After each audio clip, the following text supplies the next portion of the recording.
have it connected because I don't think the battery's connected. Shit.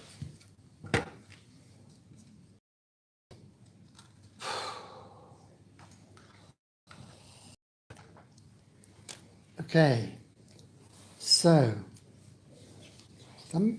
that lets you go up and down. This one lets you go left and right. Power it on, there's an on-off switch there. There's a thing to protect the lens, so you have to open that. Once that's done, it should just work. So I think all you need to do is, it should run the whole time. Mm-hmm. All you need to do is perhaps zoom in, so you zoom with this.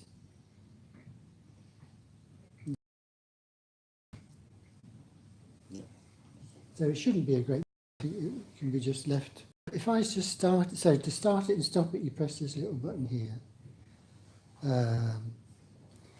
So that started. And then if you want to take a photograph, if you press this button at the top, which I think, mind you, I'm not sure if that works while it's recording, probably not. So don't worry about that. So yeah, the only thing is that when you need to zoom in if somebody's talking, and so you might need to adjust that and zoom in. Yeah, so we'll see how we go. Huh? Thank you. This one here. Hi. Okay. So, would you like to sign in? Have you registered? No, we haven't. Okay. We just got. So, you put your name in there. You have a ticket. You've registered. If you're not doing it, you've registered. If you've registered, just stick your name on there. We've got the here.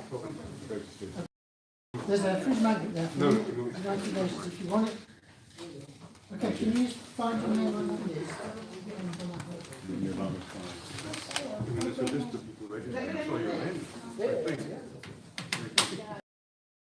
So if your name's not on there, can you write your name on this list?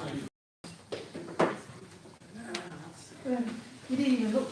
Oh, yeah, there's only one. Oh, mine's here. Okay, just yeah. That's name. Yeah. Okay, do you want a fridge magnet? United Nations? There's so many magnets at home. Oh, well, you don't need another one then. No, we don't. It's costing you money. We always need them. Wherever we go, we get magnets. Well, do you want these or is this? No. You've got two. You have a brother, do you? Yes. But he's smaller.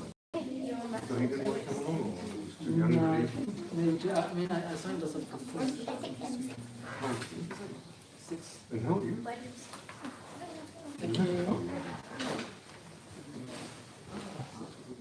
Thank you. But my wife is doing the math now. Right, where are we sitting? No, not. Oh no, I'm just meaning you got looked at. So you're registered? So I have to... Yeah. Just one thing?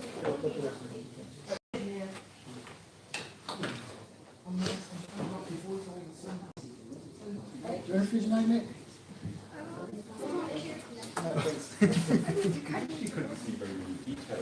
Where is it?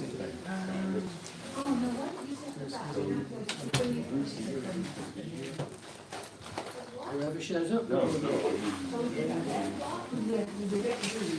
There are people who said they're coming. Well, I'll tell you about it. Well, if you want to wait, you can find out. At the moment, what I'm trying to do is get people in and registered. You know, it's basically we want to listen to people's voices of people who are qualified. That's it.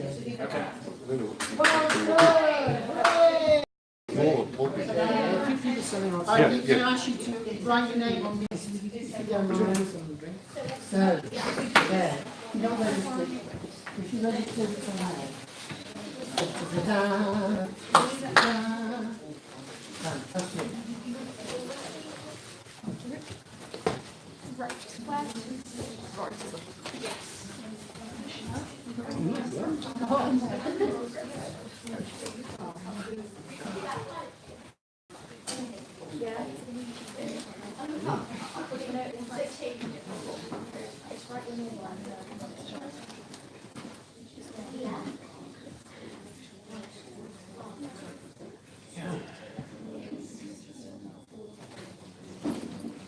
Get something else from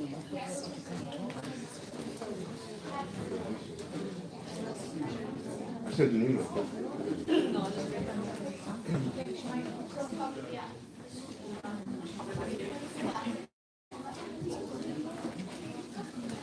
It's also,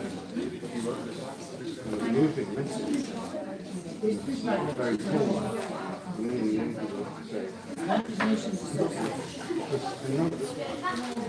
I know that I can't accept, I can't face up to change. Yeah. I want to meet them, I just sent them on with the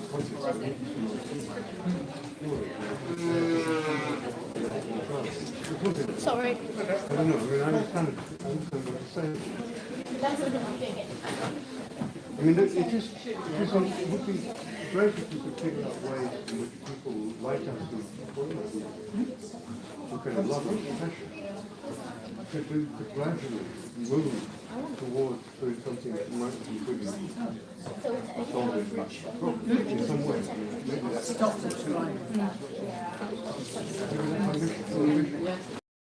research-wise. yeah. Well, I don't know. Or even just But you can do we think this module is funny. Yeah.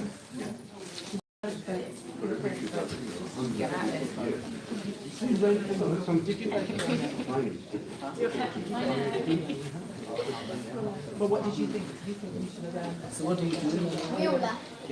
Well, we have two. I don't want to do that. First two. Those three.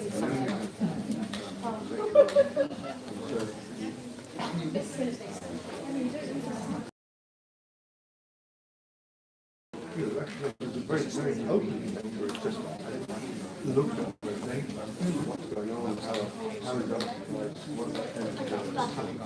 And then there's some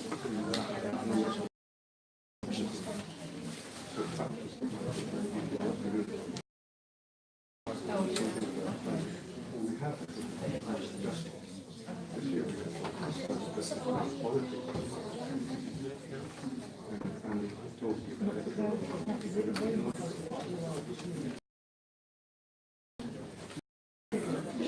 And then finally, we had one of them was big energy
something to once a month.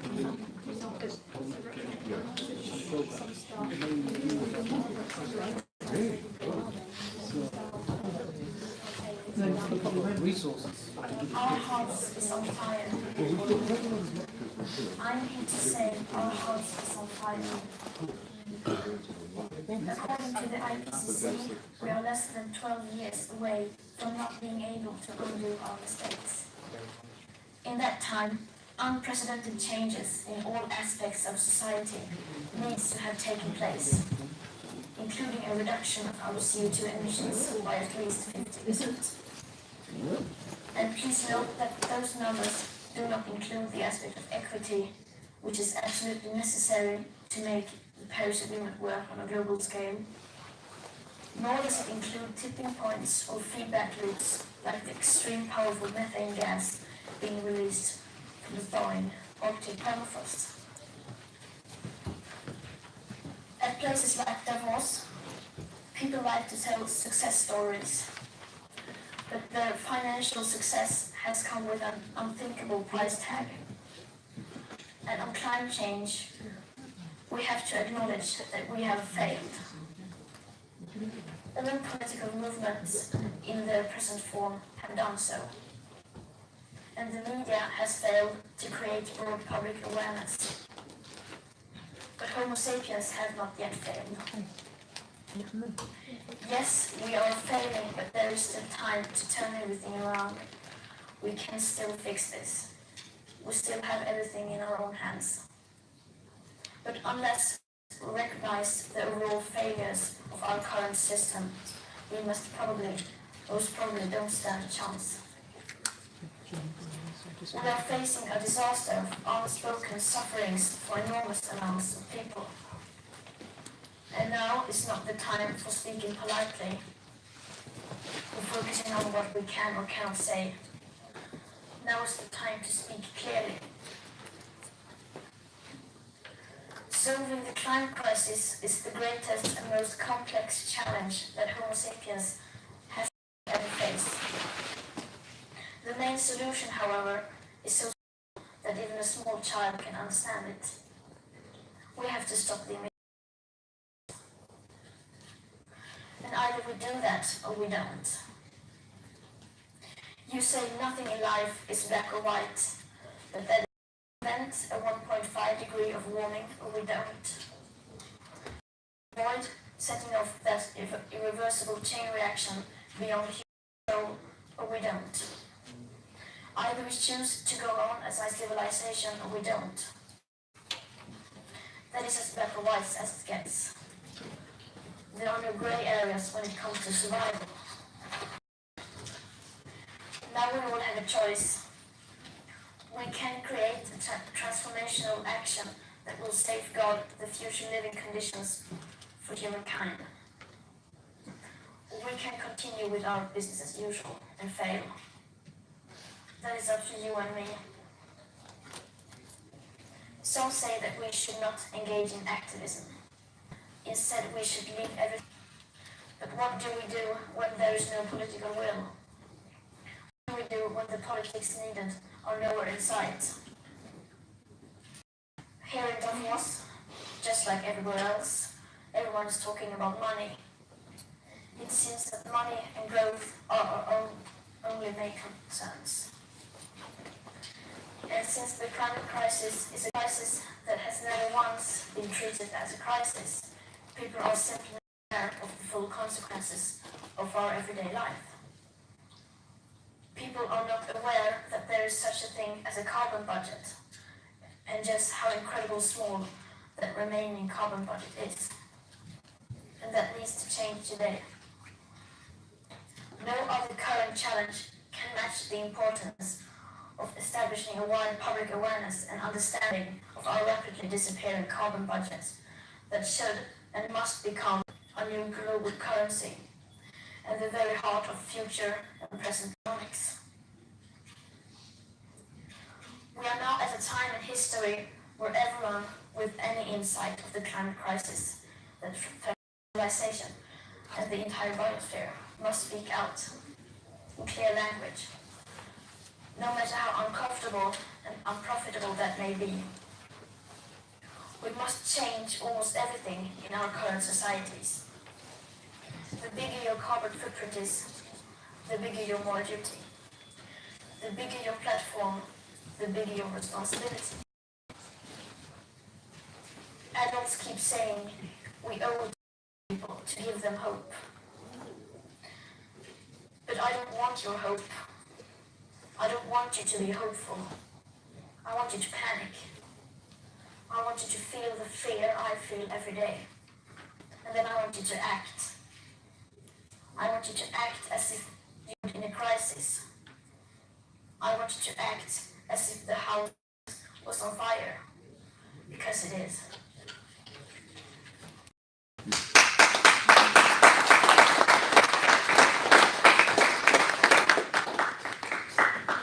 Okay, so yesterday, a young lady, Greta Thunberg, was nominated for a Nobel Peace Prize.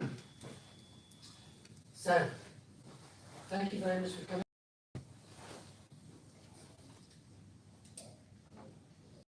We are United Nations Association Coventry branch. Are there any politicians here? Are there any local councils? They were all invited. And all of them were invited.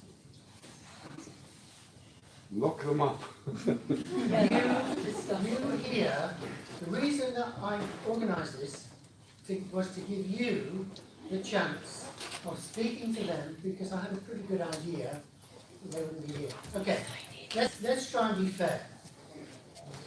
This event was all, they haven't, I mean, they've all got their own work to do. So some of them have already got events organised. I have spoken to some of them and they've said, sorry, you know, we're already doing other things. So you can't totally blame them. But I've spoken to others who say, and I've said, what I want is for the councillors to come and explain what the city is doing to reduce its emissions, and I want the young people to explain to the councillors what they want them to do. And one councillor said, well, I can't talk about what the city is doing about emissions. I don't know. So, Jim O'Boyle has asked people from staff from the city councils, this is a letter he sent me, he's responsible for dealing with this within the city. He's asked staff to come here to explain to you what the city's doing. There are staff from the city council here. I think this says a lot. This says a lot about what Coventry, how Coventry is or isn't concerned about climate change. And this is your chance, because we're recording this, so this is supposed to be live streaming over the internet. We've got a video camera. Obviously, if you want to express your opinion, then you can stand up and speak to those cameras and tell the world, because it's supposed to be live streaming, although I'm not sure that it's working. But certainly we're recording it and we will publish this on YouTube.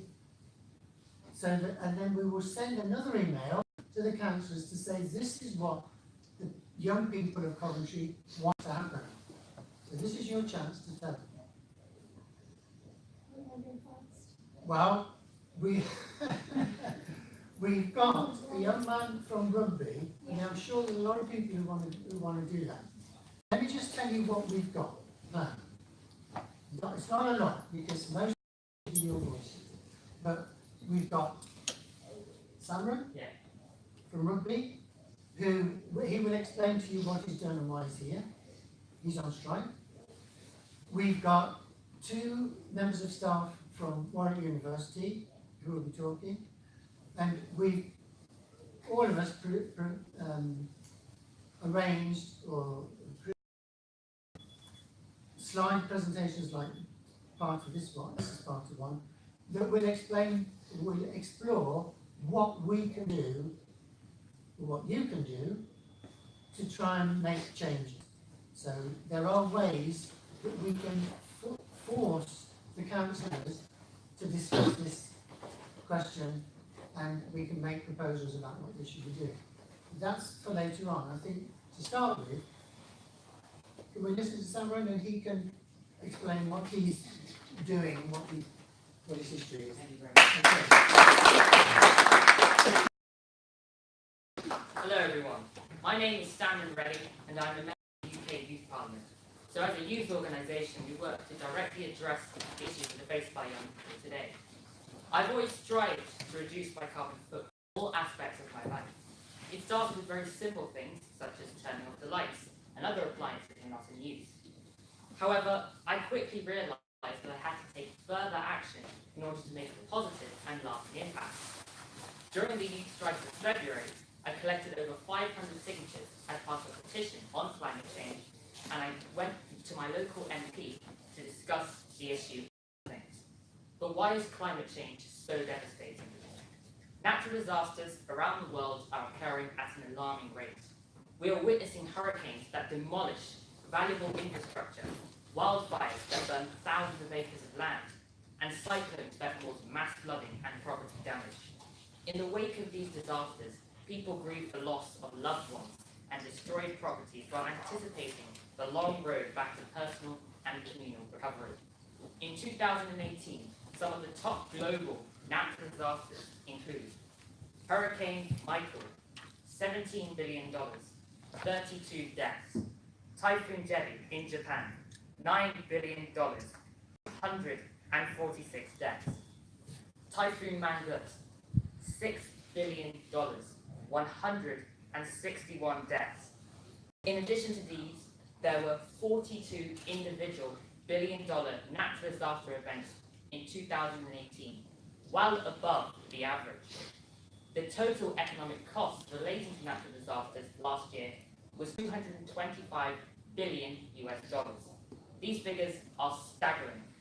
As you can see, organizations such as the United Nations and charities are spending billions in dealing with the after effects of natural catastrophes, in taking care of the damages, providing food and support for displaced people, and rebuilding infrastructure.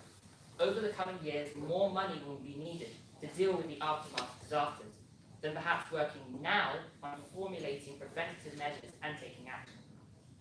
Droughts, floods, wildfires, and hurricanes have already caused multi-billion-dollar losses, and these extreme weather events will only become more frequent and more devastating as the climate continues to change. Tourism, agriculture, and other weather-dependent industries will be hit especially. Food and water shortages will become commonplace. Large-scale migration of climate refugees will be the result of these events, and the threat of rising sea levels, which will make large parts of the earth uninhabitable. Last year, 24 million people were displaced by natural disasters, a figure which is likely to increase. This will coincide with mass extinction events of the various species on Earth. We, the young people, are going to inherit this nightmare balancing act of environmental debt. We know there isn't a magic button that can be pressed to reset the situation. We know that there are people that are set in their ways and do not see the issues the same way as we do. We know that some adults are making some changes slowly as they see climate change as just a transition. We see climate change as real action for now. What we need is to work together to understand the common ground and to work towards a common purpose. Young people have strong ideas and voices and are ready to take action. We need the opportunity to meet with world leaders and express our concerns, and with the valuable experience of our combined governments, business leaders, and influencers from all sectors, we can bring about the change we need to protect our futures. We know that we are already having an impact on some business leaders. In an open letter to Greta Thunberg, an investment banker from Generation X called Saskia Beslik states 100 corporations in the world stand for 71% of all industrial carbon emissions on this planet. We know who they are, we know what their names are, and we know who owns them. It's our parents and grandparents, the savers of the world. If we can redirect just a small percentage of the trillions of dollars invested in these companies to companies that prioritize sustainability, the effect would be profound. End quote. In the 12 years left before global warming becomes irreversible, humanity is tasked with a difficult yet crucial challenge, where failing cannot be an option. We have an obligation to settle our differences and combine our knowledge and work ethic to steer away from the negative effects of climate change. We cannot take a seat and witness the world descending into despair. We have a chance of reformation to fix our mistakes. If we are able to make a difference, we will be remembered in history as the generation that saved the world. The future of Earth, our home, lies in our own hands, and it is up to us to determine its fate. Thank you very much.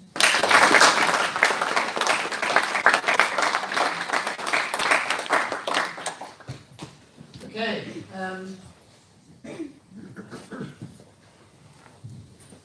So, should we start giving another member of the audience who hasn't been invited a chance, or maybe a group of you, a chance to speak to these wonderful councillors who obviously are deeply committed to climate change? Tell them what you think they should be doing, you know. Who wants to give them a message? We can have a group of people out here if you want. Okay? Okay, we'll have you two. Very organised.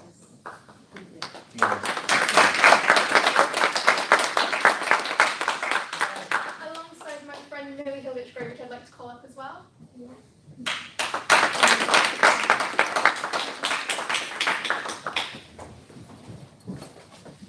So I just have a small statement here. Hi, I'm Shreya Birdie, representing the youth of Coventry and the UK SCN. Last month, Sorry, what's that? the UK SCN, What does that stand for? the UK Student Climate Network. Thank you. Yes. Thank you very much. Last month, on the 15th of February, 10,000 students from across the UK protested against a lack of government awareness, action, or concern on our imminent climate crisis. Today, on the 15th of March, we stand again in solidarity with young citizens in 123 other countries. Across the world, we've been excluded from participating in the fight against the climate crisis and have been left with no other choice but to take action ourselves. With only 12 years left until we reach our limit, I don't want to live in a world that values green paper over trees and decides to call that progress. Fame and glory over awareness and understanding, money and politics over the earth that we stand on. Well, today, we take a stand as the generation that will be hit the hardest. Where adults have turned a blind eye, we have to rise, opposed by many. But what option did we have when the ones causing the ecological breakdown have waited this long? Organisers of the strikes in Germany, France and Belgium have met with major political leaders, such as Emmanuel Macron and Mayor Anne Hidalgo. Greta Thunberg has already spoken at the World Economic Forum and the UN COP24 climate conference. The UK must now show its commitment to addressing the climate crisis and immediately reform the policy that is currently failing to keep us below the emissions target. This is something that starts with us.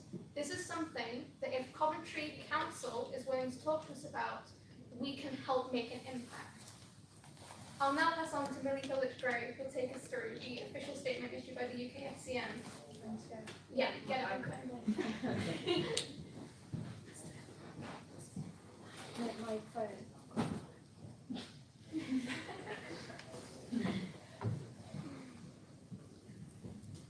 Okay, so as Shreya said, we're part of an organisation called the UK SCN. This is the official letter that was written by them to address the government and all politicians. On 15th of February, students across the UK went on strike to publicly demonstrate that we will no longer be pushed out of the dialogue surrounding the critical environmental threat for our generation. On the 15th of March, we strike again in solidarity with young people in over 80 countries. We are forced once again to take the security of our futures into our own hands. As young people, we face the greatest threat from this issue. We shouldn't have to be the ones leading action to prevent ecological breakdown, and yet we have been left with no choice. Organisers of the strikes in Germany, France and Belgium have met with major political leaders such as Emmanuel Macron and Mayor Anne Hidalgo. Greta Thunberg has spoken at the World Economic Forum and the UN COP24 climate conference. The UK must show its commitment to addressing the climate crisis and immediately reform policy that is currently failing to keep us below emissions targets. After the last UK-wide strike, we received widespread support and criticism, both public and political. It's clear we've been heard, but we, the students, must be listened to. We challenged all political leaders, including Jeremy Corbyn, Theresa May, Arlene Foster, Adam Price, Mark Drakeford, Mary Lou MacDonald, Caroline Lucas, Vince Cable, and Nicola Sturgeon, along with key ministers and policymakers such as Sadiq Khan, Michael Gove, and Damien Hines, to meet with representatives from the UK SCM. We seek to discuss the climate policies we are committing to in the UK, the representation of the voices of the young people in this issue, and what the UK will be doing to take responsibility for its share of global emissions. This is in order to make a just, swift and total transition to an emissions-neutral UK to curb the most imminent and devastating results of climate breakdown. We are already seeing the destructive and sometimes irreparable effects of changing climate, and we know that personal lifestyle changes are no longer enough. Systematic change is needed to radically cut harmful output from all sectors of the economy. The decisions made in Parliament today will determine the security of our futures on the planet as we know it. We will no longer sit and watch the total disregard that has been shown to the safety of our generation. We are presented with the 12-year ultimatum, one that constitutes the largest ever threat to our livelihoods and futures. So, we are turning to you to open the conversation and allow meaningful and sustained youth input into climate policy. Sincerely, the UK SCM.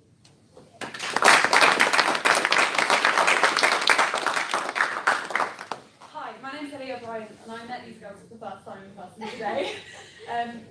But I think climate change is one of the few issues that isn't singly caused by one person or group of people. It's one of the few issues that everybody has something to do with it. Every single person on this planet, all 7.5 billion of us, contribute to climate change. No matter what you say, everyone does something, and everyone can do something to reduce it. And as we're at this point with this 12-year ultimatum, once we hit that, and we've not done anything, it's your fault, it's everyone's fault. Everyone who didn't do something, everyone who continued to use plastic straws, everyone who continued to use the same carbon emissions that they used to, it's everyone's fault, which is why everyone has to come together to do something about it. Everyone can do something, even if it's small, but when we all come together, we can make a big difference. Thank you. A few ideas that we had for the council in terms of just implementing a few changes to our city that would help. Implementing an environmental council that communicates with the council in every school to make sure that as an education system and as the younger generation, we can work towards helping Coventry to become carbon neutral and helping with recycling and stuff like that, things that are going to really make an impact globally.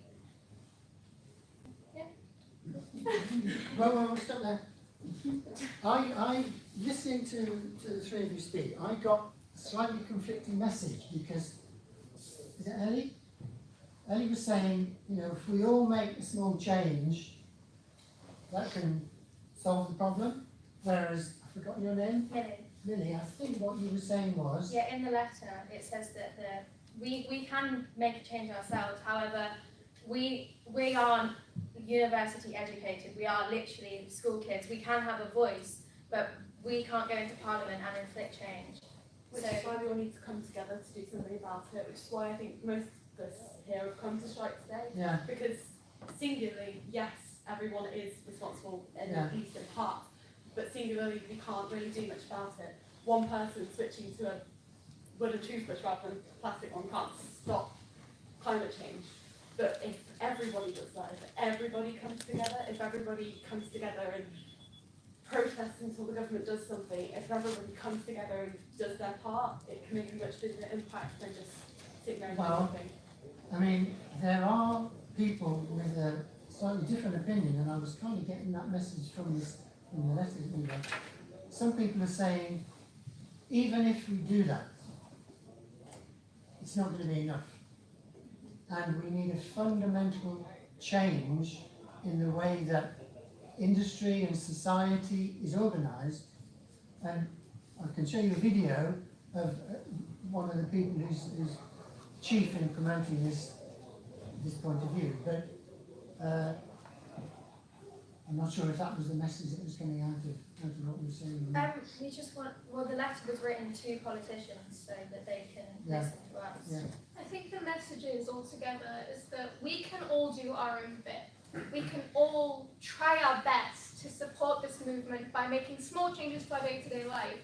But at the end of the day, the reason why we're coming together is to get governments and world leaders to do something, because they are the people that are essentially the most responsible for this. If they are in charge of countries, they are in charge of the industries that take place in those countries, they can implement the changes and put down the policies that require them to lessen their carbon emissions. Well, And they're right, and there's not a conflict between taking individual responsibility for things that you can affect and still wanting fundamental changes in a system. yeah. So I don't think they're contradicting No. themselves.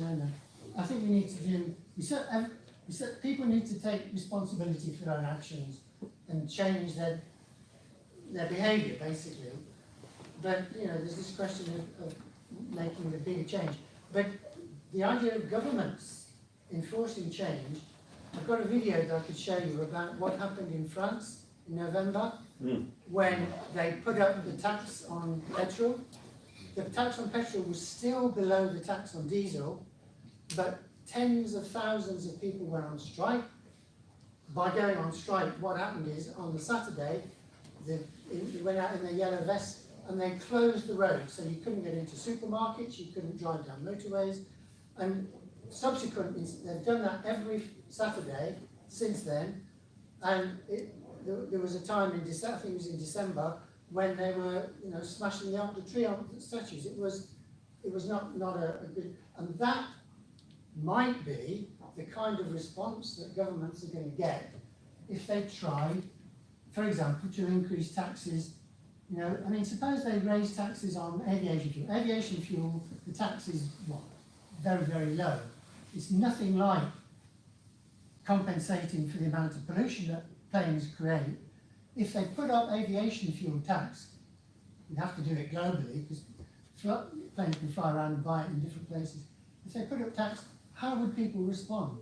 Now, I don't think in this country we have such a volatile population as they do in France, so I don't think we'd be out smashing up the Houses of Parliament, but would that government get elected the next time? Can I just say, I Sure. completely agree with what you're saying, and I've given this a lot over the last few weeks, and the problem is, governments, exactly, they're thinking about, they don't want to do long-term important decisions, they'll get voted out.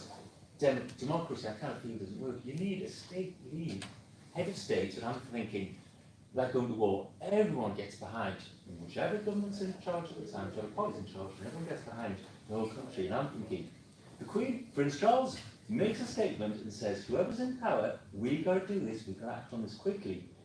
Once people are behind them, the changes that government bring in, the policy changes, you right, taxes, hopefully people will then support. And I kind of thinking, is that a way in? Someone that the whole country looks up to and goes, yes.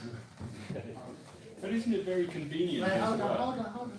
I think how you talk about aviation tax being the same as fuel, I disagree. Mainly because how fuel planes work, well, planes are a luxury good, so they'll immediately be more inelastic in demand. So if you raise the price, it won't be as effective. Whereas fuel, people have to buy it because it's a necessity. Okay. Can I just say, I think there's some people wanting to come in. I just want to. Absolutely.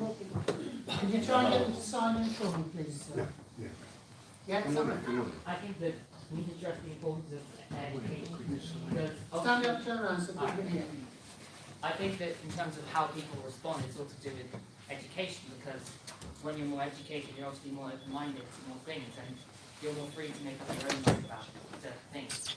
So I think it's important that already our national curriculum includes a large part of it that talks about climate change, but I think if we stress the importance of educating, especially the youth, which seems to have been very successful, with educating people on the issue of climate change, then I'm more likely to support policies that will actually help deal with problems, even if that means raising taxes of certain goods that we're used to getting at a cheaper affordable price. It's a shame that the schools didn't support this today then, isn't it? It is. No, a big No, change. we have talking had about education some, which doesn't have. we've got some school students here, we I have, understand that, but I'm saying about schools in general, why didn't they support their pupils? I think that's just part of the general, you know, you could call it apathy or lack of interest or lack of urgency. People are concerned about their own lives, about Brexit, about knife crime. Those are the crises that people see. Climates, you know. Well, it's because the media are pushing this forward, aren't they? Brexit, life crime, etc. And so other things sort of get pushed down. But what I'm saying about, great, I'm so happy that the school children are coming out, and there were some home educated kids supporting as well. But schools, did you say your headmaster wasn't going to allow you to come today? It was, they found an issue You know, with that kind of safeguard. thing. So obviously schools have an obligation to obviously keep people safe, like local forensics policy. But still, I thought it was good to, you know, use the freedom of expression that I'm entitled to and to make a. Absolutely, but they can't really prohibit you and stop you Okay. from coming out. All right. We're going to move on. Thank you very much for your contribution. Okay, as I said at the beginning, we've got two lecturers or two members of staff from Warwick University. Do you two want to come out and sit up here? Try and follow the amazing staff that's we'll do our best. Table man. Oh, yeah?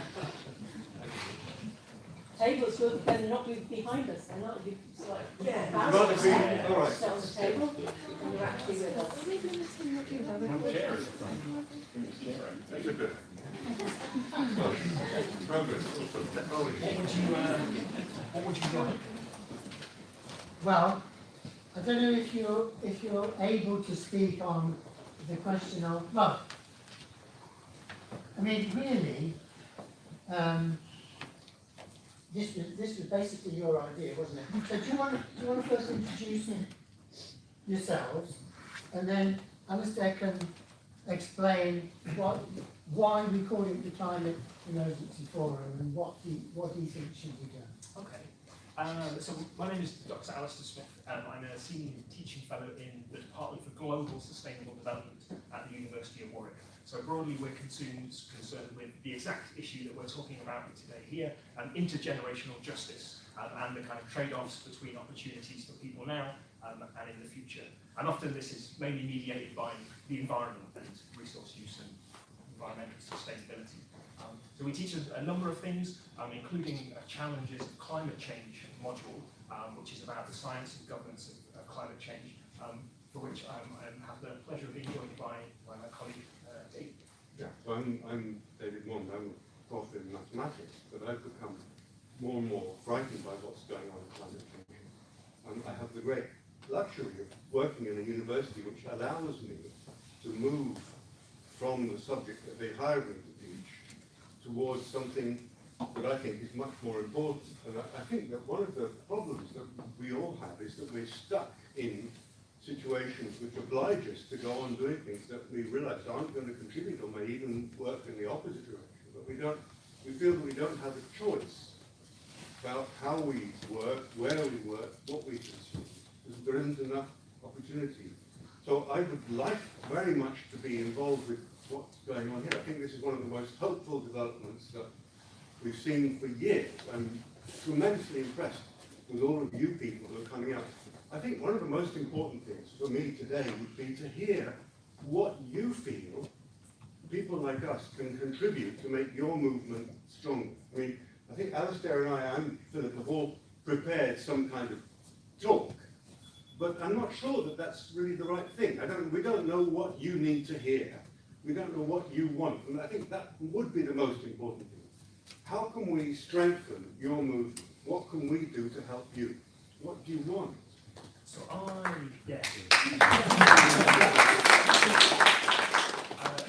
I've got a link kind of from where people have started into kind of activity that we could do probably in groups to start to kind of build this knowledge and understanding, and then maybe we could think about reconvening. I don't know if that sounds of interest to people, so everyone gets Very good seminar. gets to chat in groups. So just to make the link, people are leaving when participation is mentioned. This is the opposite of what we're trying. So the point I think that we were talking about just earlier is, for me, capacity is so important. So yes, we are all part of this this process. We are all contributing to the negative outcomes that we perceive, but at different levels. And clearly we all have different levels of capacity to respond. So some of us individuals, it's hard to make choices and choices that make a big difference.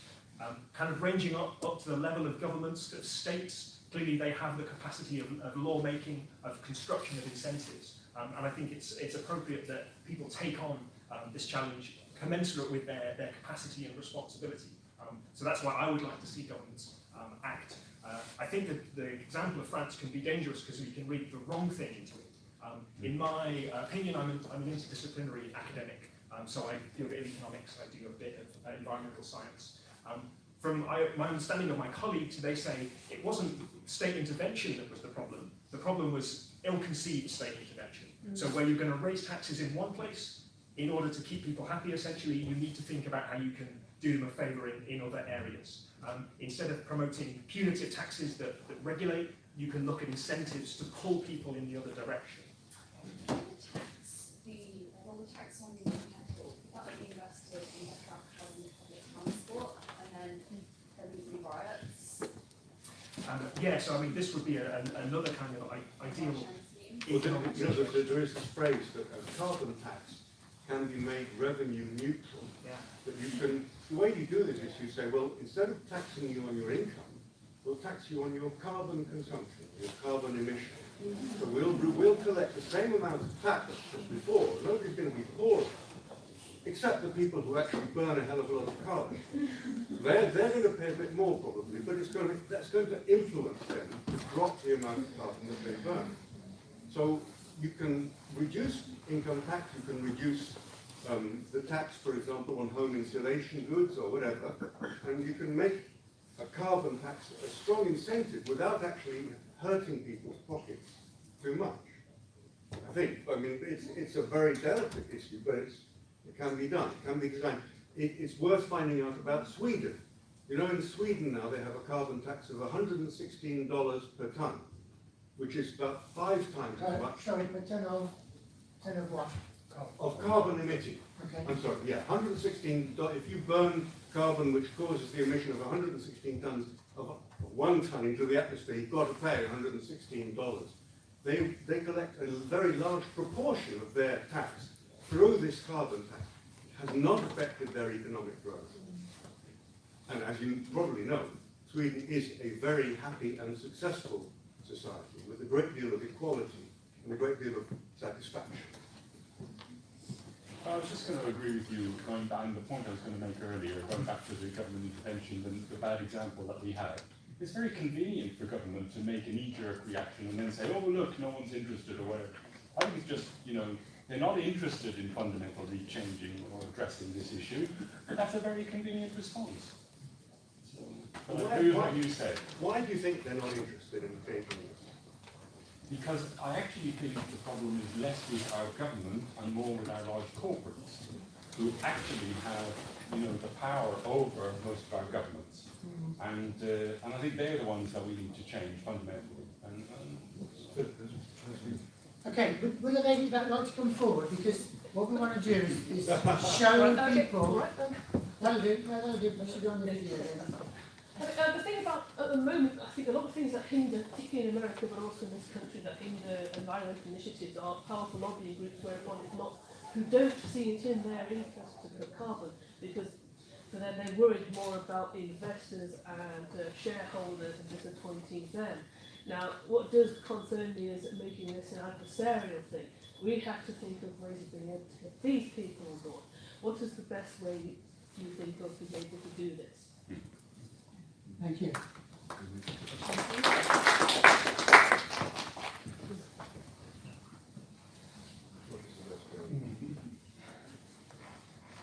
I think there's some time ago, it occurred to me to think of corporations as like robots. I mean, they don't look like people, so we don't recognize them as robots. But if you think of a corporation as like a robot, you know, it has intelligence, it has many parts, it can move things, it can make things happen. Think of it as a robot. Now, do you remember, I don't know, some of you, the older ones, may have read Isaac Asimov, who was a science fiction writer, and he invented the 3 laws of robotics that every robot must satisfy. And one of them was, you must never harm a human being. That must override every other command for a robot. But the robots that are corporations have another fundamental command. You know what the first law of corporations is? Does anybody know? It's to maximize shareholder value. Yeah, to make a profit. That's what every company executive is charged. Maximize the revenue to shareholders. That's their sacred duty. If they don't do that, they get fired. So maybe we could be pressing for that to be made illegal, or for some change to this axiom of corporate behaviour. I mean, look, I don't know. I'm not an economist. I wish I knew better how to do these things. But What was your exercise? yeah. Yes. So I had 2 possible sort of themes for discussion. The first was to think about how we might go about communicating the process of climate change to other people that maybe we wanted to encourage to participate in our action. Because I did have some slides drawn from some evidence this morning that says that in a lot of situations where you're able to explain effectively to people what is going on, to break down misunderstandings and misconceptions, which we know from visitors we have to the university, there are organisations out there intentionally trying to get everyone to think this isn't a real thing and they shouldn't worry about it. How you can kind of break that down and encourage people to participate. So the process of that also allows us to make sure that we understand some of the basic science of it. A separate discussion is to draw from the expertise in the room, of which I think there is a lot, about what people are currently doing in their communities, in their schools, what they've done as individuals, and then to think forward, as David mentioned, to possible other actions that we might want to collectively get together to share, to carry out in different places. And we could do one or either of those, depending on what interest and what people felt was most relevant. I think ideally if we left today with some kind of plan and learning about what we might do differently, sharing information, that would be useful. But if we wanted to kind of cover off some other understanding first, we could do that as well. And there are ways that you can express your voice to the city council. Yes. And we can talk about that as well. Yeah. Unfortunately, we've only got an hour, so we haven't got that long. So maybe the kind of the action is the most useful thing to do in that case, for us to think collectively about what we've already done, what we're aware of, and then see if we can source together a sort of an agenda for. Well, should we ask some of the striking children to tell us what actions they're doing in your schools, or I mean, would anybody like to begin to tell us what you're up to? Yeah. Do you want to come out to the front? Yeah, and there's a lady there.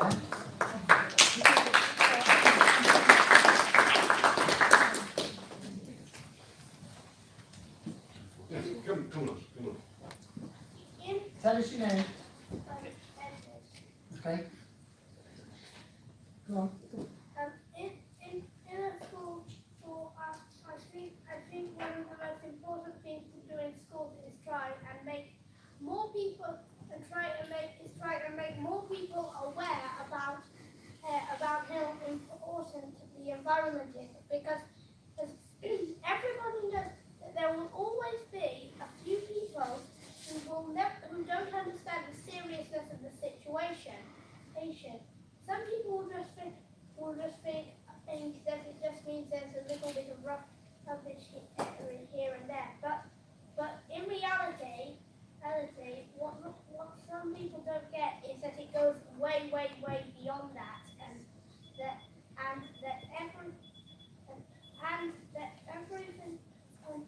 lots of things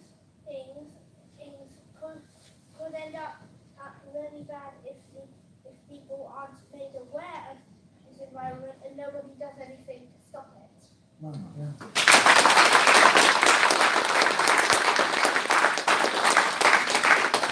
Thank you. Yes, Amy. Yeah, so What's your name? Lola Ayler. Yeah, I was just going to say in our school we're doing like we have done a scheme that's about plastic bottles and like plastic and stuff in our school, about littering and stuff. Which school is it? North Leamington School. And we're also we have this group and we're working on like things to help encourage more schemes within our school that like is easier for students to do without them having to sacrifice quite a lot, because I think that a lot of the like schemes that we're using at the moment seem like quite a lot for a lot of people. For example, you know, like giving up car journeys, that sort of stuff. It's things, as you were saying earlier, that like people just don't feel like they can't really do. And it's a very big change. So we're working on stuff that little things that people can do that won't affect them too much. So don't you think that the reality is that in order to make the dramatic change that we need, people are going to have to need to do it at two levels, don't we? Yeah. We all need to promote those kind of changes in our everyday lives that people are willing to accept. And we could talk about what those are so that you're clear, because I think would be a good idea is if you could go and talk to your parents or your carers or your, you know, about those changes which we can all make, not dramatic, but have an effect. And then there are the bigger changes that society needs, and we maybe also need to be thinking about those as well. I think there are two. This is a theme throughout this discussion, isn't it? The little changes and the big changes. But your school at the moment then is promoting small steps. Yeah, The within our small school. steps, yes, exactly. And So sorry, it's awareness. yeah, as well. sorry. I think that Come out the front. sorry, yeah. No, I just had to say one Coming to thing. the limelight. I literally had to say one thing. I think that these little steps become big when you collectivize them and when you make them unanimous. So as was being argued earlier, like an individual change, yes, if you collectivize them, if you implement these rules for individuals in schools to be following, you make them much, much, much bigger. That's Wow, rules that people have to follow? I mean, that's yeah, good so laws, isn't it? Shreya will elaborate on that because So, as a result of us organising these strikes, we had a meeting with our head teacher. We're at Fulham Park School. We had a meeting with our head teacher to basically tell the school going on the 15th. And we also have, along with the demands that we are presenting from the UKSCN, we have some things as a school that we'd like you to change and implement. Because, you know, it starts small. Yeah. We can do it within our institution. What were the changes that you want to do? We have a list of demands. Good. So, our first thing that we proposed was to start a dedicated team that the school council can then work with. So we can work on recycling, making sure there are recycling bins around the school site, because although we have had a lot of patronising comments about this and just people saying that it's not really going to work, at least if people are given the option to recycle, it's a start. Exactly. Because without the option, no one's going to do it, because they don't have facilities to. Exactly. This is the council's idea of disposing of rubbish. There's no way that we've got separating recyclable from non-recyclable. They've never heard of that idea. Warwick University, everywhere you've got two sets of bins. I mean, that's one that the council you could suggest would do it. Another thing that we suggested was to get the school canteens to stop using disposable food containers. We have plates, we have metal utensils, but for some reason, every single lunchtime, you just have paper plates being handed out left, right, and centre, plastic utensils that people then take outside of the canteen and litter around the school site. Polystyrene cups and plates as well. And the action that the school has already taken against this is to put up signs around the canteen telling people not to take them outside and not to litter, instead of just deciding to get rid of the disposal altogether. yeah, even just a simple reminder. Exactly. People want to be outside, so using the signs that be particularly effective, that's what we do that as well. I mean, we could even suggest that people, if from the canteen. Much more about. Exactly. Can I just build on that? So I think that's a really nice example of something that happens on a big scale. The deferral of responsibility to the individual. And I feel this is something that the government does and something that seems to be emerging that your school is doing and saying, we're not changing our behaviour, it's up to you to put this in the bin even though we've given you something that's non-recyclable and inappropriate. Same kind of government action, it's you can make changes to your own homes, but actually we're not going to intervene. So I think that's a really nice thing that you can push so that for them to respond to. There's a couple of people. Do you want to stand up and speak? Yeah, you.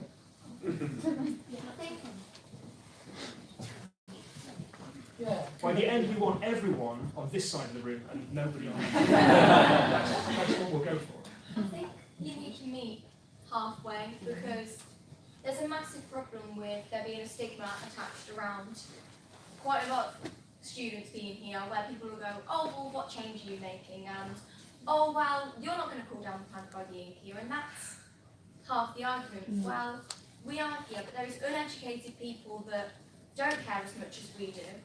You wouldn't be sat here if you didn't care, but they don't. So that's the thing. We will try and make our changes, and we will try to do our bit.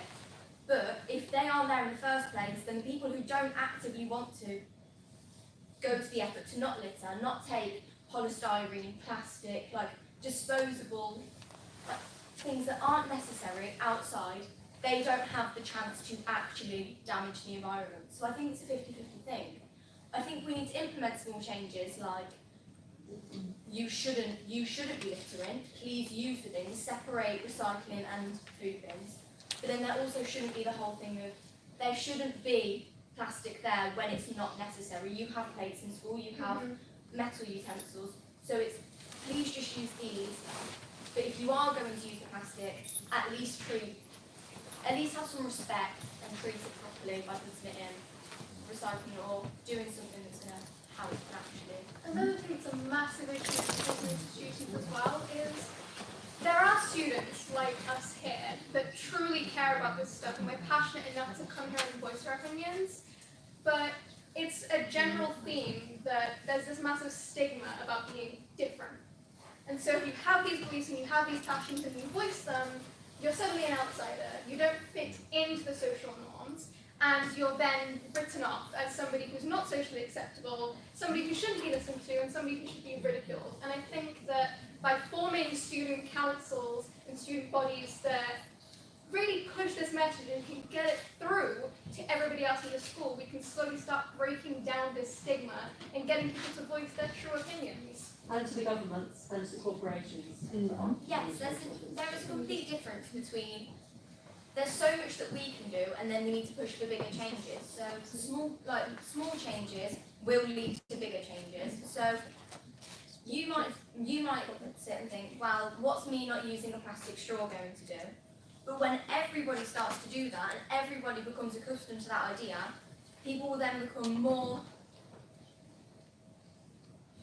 available to make bigger changes, so then everything will become a lot easier. So then more people will be like, well, maybe then we should make bigger changes to aid our small changes, it's like a domino. It's like a domino. Make a comment there. I think you're absolutely right. I was wanted to say just that point. By making small changes, you start to develop your own awareness of the bigger changes that are needed. But I think that alongside those small changes, you should also be studying and learning, because that will help you to widen your vision and understand what's needed. I think there needs to be a lot more education in schools around it, because there's a lot of people, especially in my year, that don't care for it because they don't know the actual impacts that it's going to have. Not everybody goes to school. Quite a large number of children in this country around the world are home educated, and yet they know about this stuff. So you could, about education doesn't have to happen at school. You can educate yourselves, but not at school. It doesn't have to be their responsibility to educate and make you aware of what's going on in the world. It's kind of the same thing though, going back to the stigma point that I made earlier about the fact that kids don't want to do this, but it's not cool. It's basically the same thing as reading. Loads of kids don't read. and on World Book Day, we actually find it quite hard to get people excited about it because it's just something that people don't do. And the main reason for that is effort. People don't want to put the effort in where it isn't needed. They won't go away and research these things. They like the information fed to them, which is why having this education in school as a compulsory part of the curriculum will work, because then people have to learn about it. It's something that school kids will get educated on, and it'll become normal. People have to teach themselves. Do you want to stand up and say your say? Just to play devil's advocate, if you force someone to learn it, they'll be less inclined to learn about it themselves if they're not passionate about the subject. You know, that when you were doing your GCSEs, when you did a subject you didn't like, unless you were an exceptional student, you would, mess around with that. It is a piece of everything, because I personally have a massive passion for science and a massive passion for reading and English. And if I wasn't taught about these things in school first, I wouldn't have then been able to go away and research it. Because it's the school and the education system that starts off that interest and passion in students. Can I also respond to that as well? I think by starting more eco groups like you suggested, I think is a way to reduce the stigma. In fact, my school actually has a dedicated eco group. They're called the Eco Committee, and I've worked with them on numerous occasions, and they've already actually done a lot to help with problems around school, like they've restored plastic bins. And since their establishment, we noticed a change in attitudes, an attitude of people more willing to actually talk about the environment, talk about climate change. So having more eco committees in other schools will allow to facilitate that change in attitude to a more favourable attitude of everyone doing their bit to stop climate change. Yeah, I agree. I think before you start pushing it in school as a mandatory subject, I think it would be better to make a committee first, settle it in, because if you immediately throw other kids into it and tell them, okay, you need to learn about this, you need to go home and study it, lots will be pushed away. So if you change the attitude before you force it, well, not force it, it won't feel like it's being forced. Yeah, that's my So I think this is a really valuable discussion.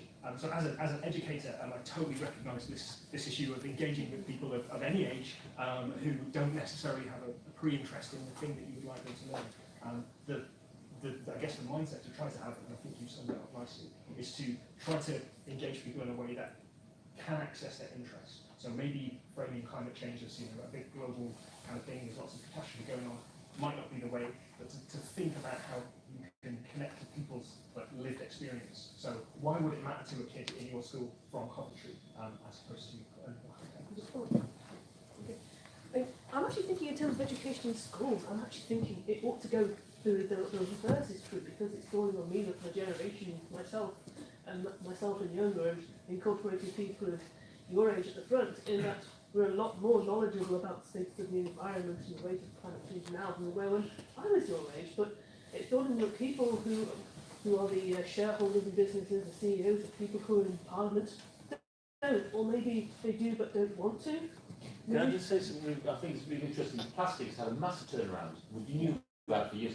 One programme, yeah, and then suddenly the country got behind it. That happened like that, and I feel as if we need something similar on climate change. Now there's now more films. Which was the programme you talking about? It was the David Attenborough thing, and that really changed Blue Planet, and that changed things massively. There was a film by Al Gore years ago. I don't know if someone remember Al Gore. Yeah, something like it's something like doing climate change, and suddenly gets everyone behind it, energises it. So I believe the BBC have one in progress. Right, okay. On climate change. So, but yeah. Good. Okay, that's good.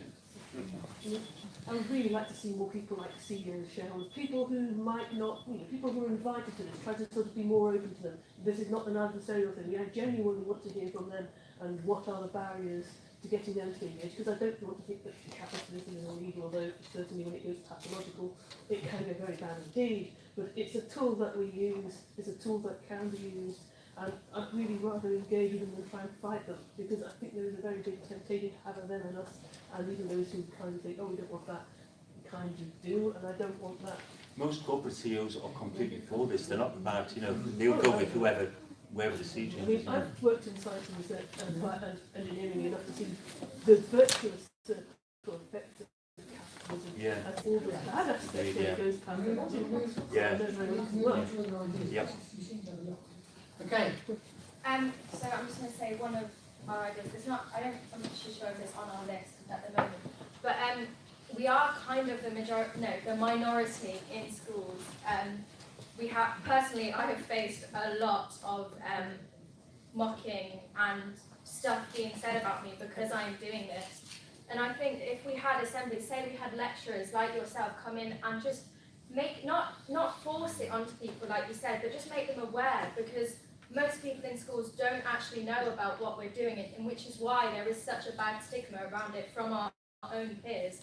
And if we had assemblies where just literally telling people the facts and what they can do to help can really in an engaging way as well. I mean, Yeah. you're a super engaging lecturer. Absolutely. We need more people like you. But maybe as well, if we as a student body take this forward, certainly because we are of the target age in getting this message out, I think we can certainly try and educate more kids in schools and really, really get a passion going behind this movement. I think we'd be privileged to be invited. That's a great idea. Oh, you take notes, by the way, because I need it. I'd like to capture So we're these creating notes. That's a great idea. We're creating Yeah. video. Yeah. All the notes, you can send me all your notes, yeah? You can publish them. Yeah, certainly the ideas that today, we will take forward, Yeah. sure. Good. Do you want to stand up? Yeah. Hi, so I'm a master's student currently studying disaster management and resilience. So it's a great honor to see the amount of passion students have, especially coming from that age. I believe your cause is very good, but some of the ways, I think there's a simple way you could implement something you can implement in your school. A lot of children like movies. Everybody's excited about going to the cinema. There's a documentary by Leonardo DiCaprio, Before the Storm, and there is also another one, is it A Plastic Ocean? I think you could use those two films to, you may tell them about it, but by the time they see the impact of climate change and the little things you do, plastic, by the time they see that impact on the environment and what it will be, because 12 years from now, they will be impacted as well, not just you who is championing the cause. So I think you should try to implement those two movies, probably find a way they could, through assembly, get an hour to show the film, then the entire school is able to watch it, and they will see how individual lives are impacted. People who do not have homes, who cannot provide for their family because of what is being done in the country that they do not even have any input on. For example, I'm from the Caribbean, and I don't know if you all heard about Hurricane Maria and the 27. This was very devastating for my region, and we are trying to do things, to do changes, but it is so little what we can do because the impact doesn't come from us. The little carbon emission that we give is like a dot compared to what the UK or the US is giving, but the Caribbean regions are the ones who are negatively impacted, and a lot of people are losing their lives, property, and the economy is struggling. So it is very good that I'm very honored to see your champion with this.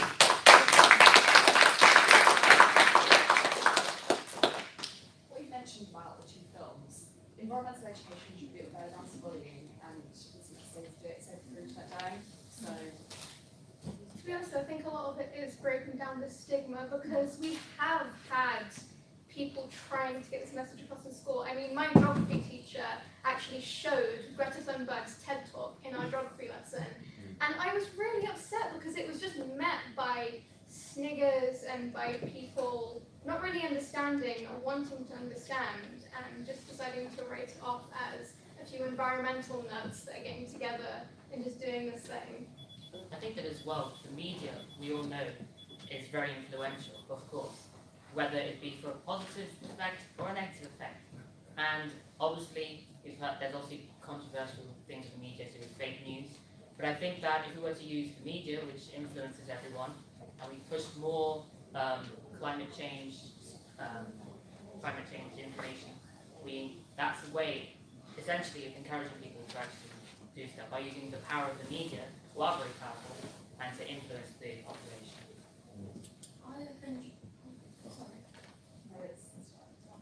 I 100% agree with that, like, especially like earlier someone said about knife crime and how that's such a massive thing in the media at the moment. And I believe that a lot of people our age are extremely passionate about that, because that's something that has been shown directly to affect people who are a similar age as people who study us. So people in schools, there's not a stigma attached around that, because that is something that they feel they are directly affected by, and because that's the way that it's been fed to them.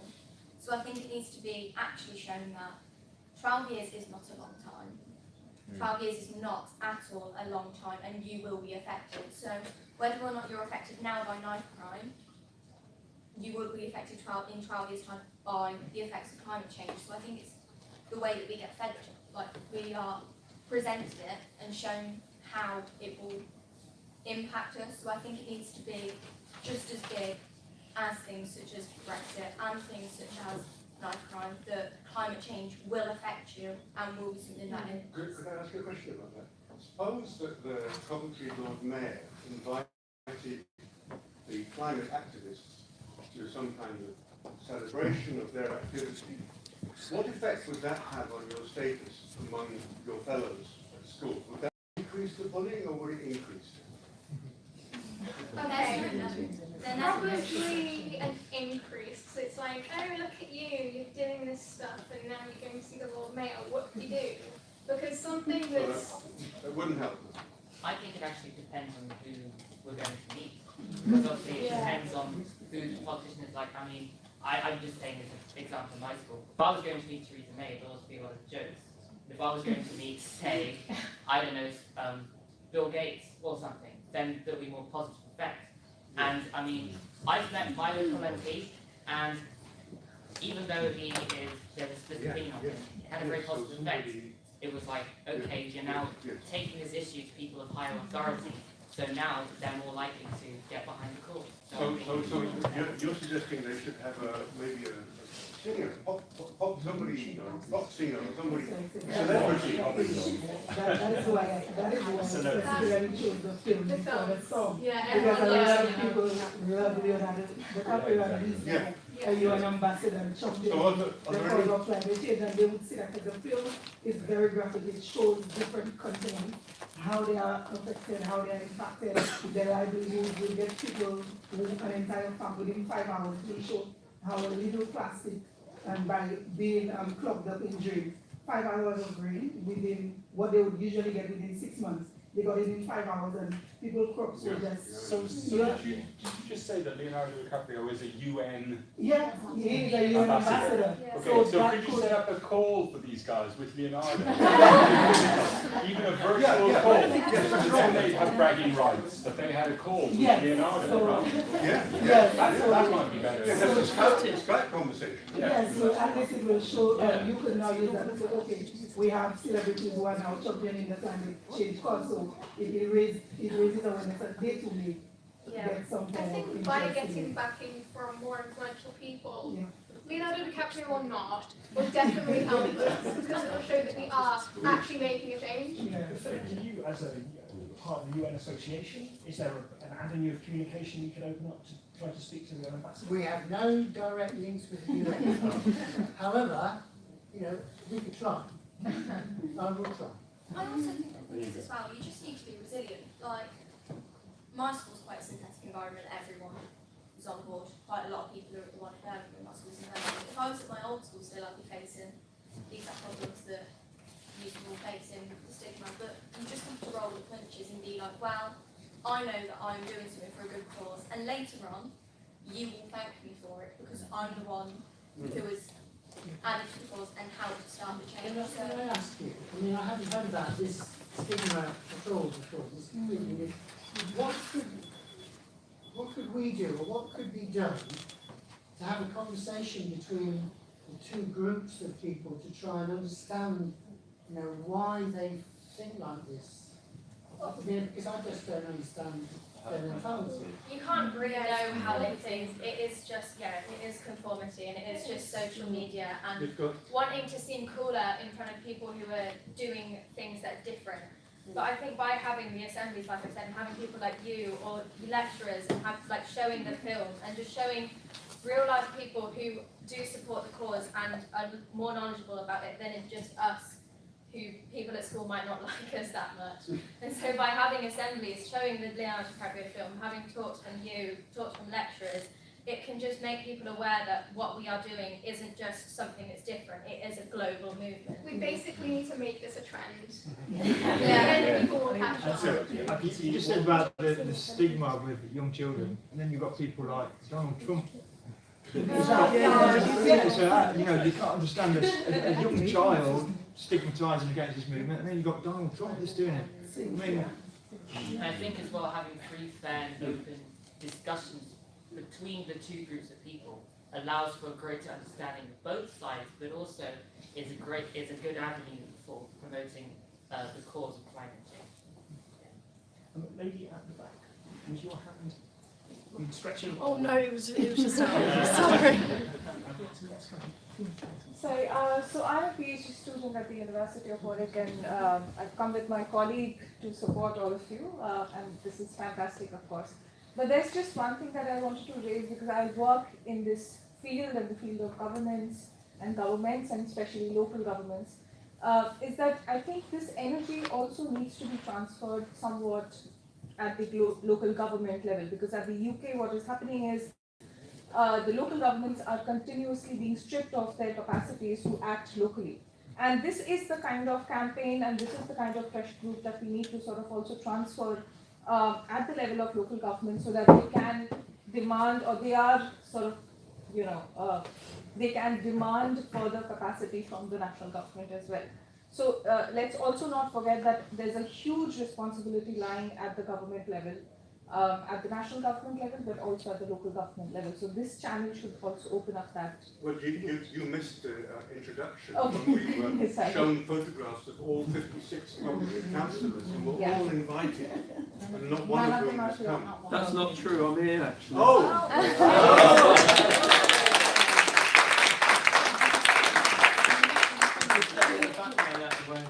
Come on, please. Because you're the only one, so, sorry, I don't recognise you. What's your name? Roger Bailey. Okay, Mr. Bailey, thank you very much for coming. I just wanted to hear what the passion was. And it really is a shock to hear that you get bullied because of your beliefs. And I'm really surprised, because I really thought that the youth of today were the ones that were leading this, yet there's an awful lot that aren't. So, Well, we are. Yeah, there is a large number of people who have striked for this, and like across the world. Yeah. But then there will always be people that don't agree with you, and like Always. just Resilience don't like is a it, massive part of it, because if you're passionate about something, and if you like us, will bring your opinions forward, there's always going to be somebody that opposes you. Well, I And get you- that as well. I'm on the wrong side. That's life for me. But yeah, I mean, and also raised the point about the rubbish bins, where you throw all the rubbish away. It's a valid point. Maybe we can do something about that and try and get some sort of recycling plant within the council. There's something like 5,000 people work within the council, so that will have a big impact. So that's something. even if, because we were talking about forming school councils, we could also use those school councils if they are all around Coventry and communicate back with the council on what seems to be Is it useful implemented. to have the local ward councillors involved in that? Because, Yeah. because you're talking about people being there, you know, talk to assemblies, and that's fine. But what about the ward councillors? Because one of the issues we have with schools, problems outside schools, for instance, people parking in wrong places, but we should be more involved and engaged. So maybe ward councillors, and everyone has a ward councillor. It's just one way of engaging. Well, perhaps a meeting, like once every so often, here, where actually the councillors actually do come, you know? One here. Well, you're here, yes. What a beautiful. You know, Sorry, but, to say the but least. to open the dialogue, to support these children. And isn't that part of the problem that people aren't talking? That's what Exactly, people aren't talking, people don't care, people think somebody else can fix it. But it needs to be the case. That's part of the problem, and that's actually what inspired me to be here today, because after watching Greta Thunberg's TED Talk, I was sitting there thinking, this is absolutely amazing. Loads of people are doing this all over the world. It's something that's being organised by the youth. But hang on, I'm not doing anything for it. Yeah. And then I found myself thinking, oh, that's okay, somebody else will. I don't need to. I need to show up somewhere. But wait, what if they don't? And that's the thing, because if we live in a generation with the mentality of, it's okay, somebody else will do it, who's going to? Nobody will. and buy a t-shirt from Primark and chuck it away the next day because actually it's so cheap to go and buy clothes now, instead of keeping those clothes. But the attitude has to change, doesn't it? It is. I mean, it's like, That's the conversation. when they started putting money in plastic bags, for instance, I looked in my cupboard, and I got something like 100 plastic bags. I thought, how come I got all that? So I didn't realize. So I recycle. I want to go to the supermarket, I take one of those bags, and the safest ones lasted 3 years now. It's incredible. So it's not single use. So I recycle and I don't use single plastic items. I've actually done my own minor changes. I think one of you said, you know, it's almost small beginnings, isn't it? Just getting doing little bits and meeting halfway, and that can have a dramatic effect. So we have a latest addition to the state. Would you like to pop Thank something? But like some schools, like our school, I didn't know about this and everything. Our school bought it up and everything, and trying to do like we were just talking about what you said now that we were going to try to influence it in our school.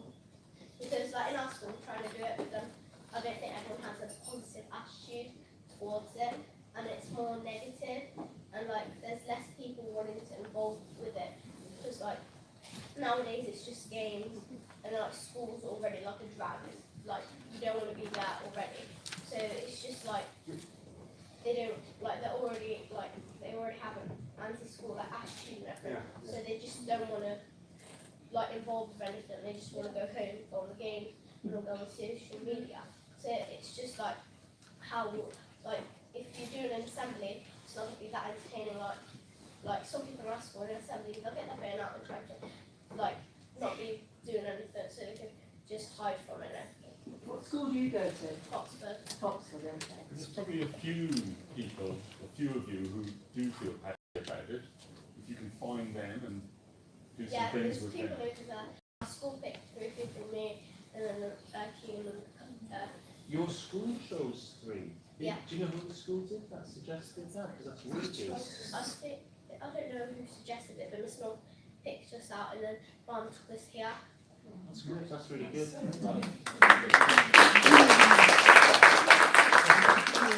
One of your colleagues had an addition to it, which you I was just talking to Mum here, and we were saying how I don't think people really care about things until it directly affects them.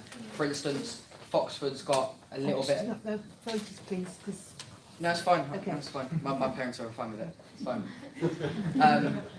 I don't think people really care about things until it directly affects them. Like Foxford, for instance, no one really spoke about knife crime at all until we had when one of our students was killed.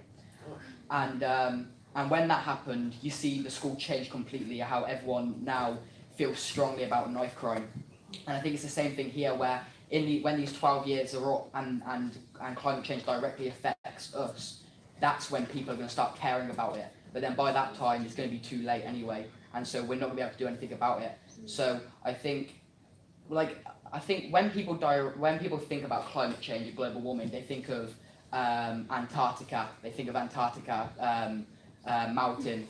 They think about the polar bears. We don't think about how in the years to come, this is going to have a direct impact on us and on humanity itself. And I think that's the thing we've got to bring up. And like they were saying about the media, there's a saying that says whoever controls the media controls the mind. And the reason Brexit and knife crime is such a big thing is because the internet and the media make it a big thing. And I think if climate change is made a big thing in the media, everyone will think it's a big thing, and everyone will then start making a change.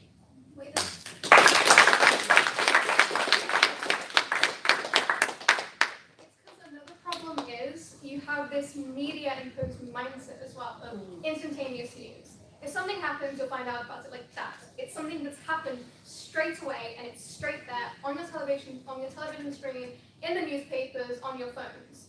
We never talk about really lasting issues and things that are coming up that we need to prevent against. It's always, this person died, there was this meeting, that happened. Never, this is going to happen, let's change it. Yeah. I think that's another thing as well with the whole, all lots of like us having education that could be deemed boring. Well, until my GCSEs came around, I never really cared about them, and now I'm here, but I still remember things from year 7.